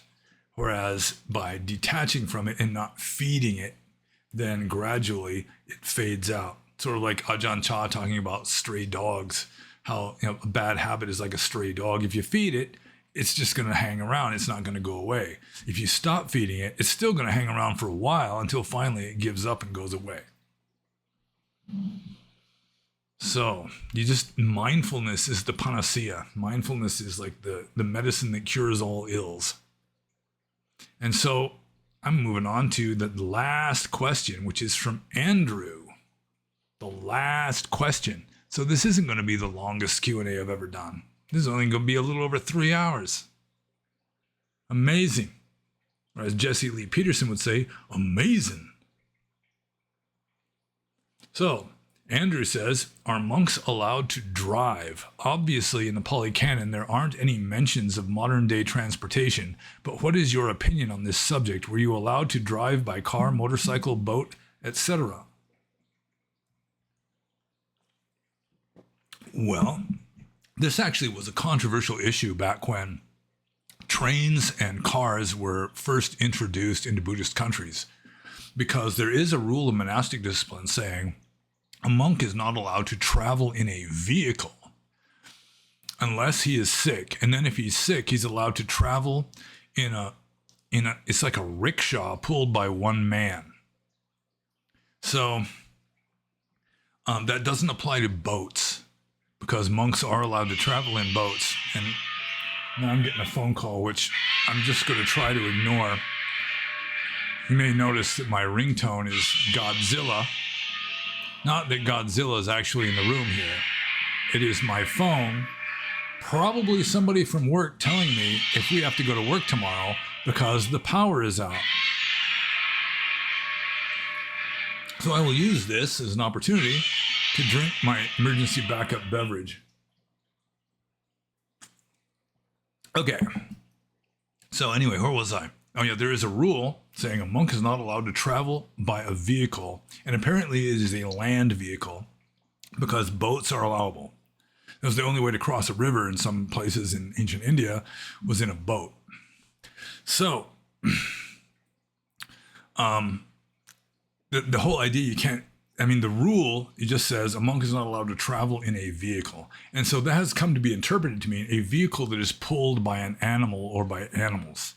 And I was sick one time. I injured my foot and rode in an ox cart, a bullock cart in Burma for 16 miles. And I realized that one of the main reasons for that rule is that when you're riding in a bullock cart, from start to finish, the bullocks are receiving a beating. They're receiving a 7-hour long beating because bullocks, unlike horses, start to slow down as soon as you stop wailing on them. You just got to keep hitting them to keep them going because otherwise they start slowing down. So that is how it has been interpreted in Vinaya, that it's so long as it's not pulled by animals, it's still okay, because it was mainly apparently an issue of like animals getting whipped and beaten when they're pulling the vehicle, because even horses that don't slow down immediately, they're still getting whipped sometimes. You're being a burden on these animals. So technically, the rule that says a monk should not ride in a vehicle is the same as the rule that says a monk should not drive a vehicle. But in Burma, I can't really say with regard to other Buddhist countries, but in Burma, it has simply become a kind of etiquette that monks should not drive vehicles. I've seen monks drive vehicles, seen monks on a bicycle in Burma, and one monk that I knew who used to live at the same monastery as me, he not only had his own vehicle, but he died at a red light. He had a heart attack at a red light. He just died at the intersection in his car. So it's just a matter of etiquette, really. If the rule against not driving a car would be the same as the rule against not riding in one. So technically, if it's okay to ride in a car, it should be okay to drive the car yourself, but it's just become a kind of Buddhist etiquette that it's, even though monks can ride in a car, they shouldn't be the one who's driving it. And it's just a matter of etiquette. It's not really part of monastic discipline, but it does kind of make sense. I was always willing to go along with that. So, I remember when I first became a monk at the monastery in Burmese monastery in California, that certain lay people issued this, like a letter that they sent out to various monasteries complaining about how they're starting to see monks driving cars. And now it's like most abbots anyway just have their own car. The complaining continued for a while and then petered out, and then the monks just started driving cars. So I guess the answer to the question, are monks allowed to drive, is technically there's no rule against it unless one interprets the rule to mean that a monk is not allowed even to ride in a vehicle. But still, it's like a social, like a cultural etiquette thing that is just considered to be inappropriate for monks to be driving, even though it's okay for them to ride in the back seat or even in the front seat. But I was told that in Burma, when trains first became a thing back in British times, some strict monks just refused to even ride on trains. They just insisted on walking everywhere, which is the way it was done in the Buddhist time. So, you can't really go wrong with that. But walking long distances is really not really much of an option, I guess. And so that's it. I guess I'm done. I'm done answering them their questions. And so, as you may have heard before, if you have any questions, feel free to submit them below the video. Or if you have access to Subscribestar, you can answer there, or you can ask questions there. If you have access to the Discord server, you can ask there. And anything you think I might be able to answer, I obviously know nothing about Japanese yoga and chopping chopsticks in half with playing cards, anything like that. But Theravada Buddhism, early Buddhism, some aspects of Mahayana Buddhism, meditation, monasticism, Burma, like philosophy in general. I know a fair amount about like Hinduism, that kind of a thing. Then feel free to ask. I can't promise that I'll be able to answer adequately, but I'll give it a shot anyway. And if you haven't done so already, feel free to like and subscribe to this channel, and be happy.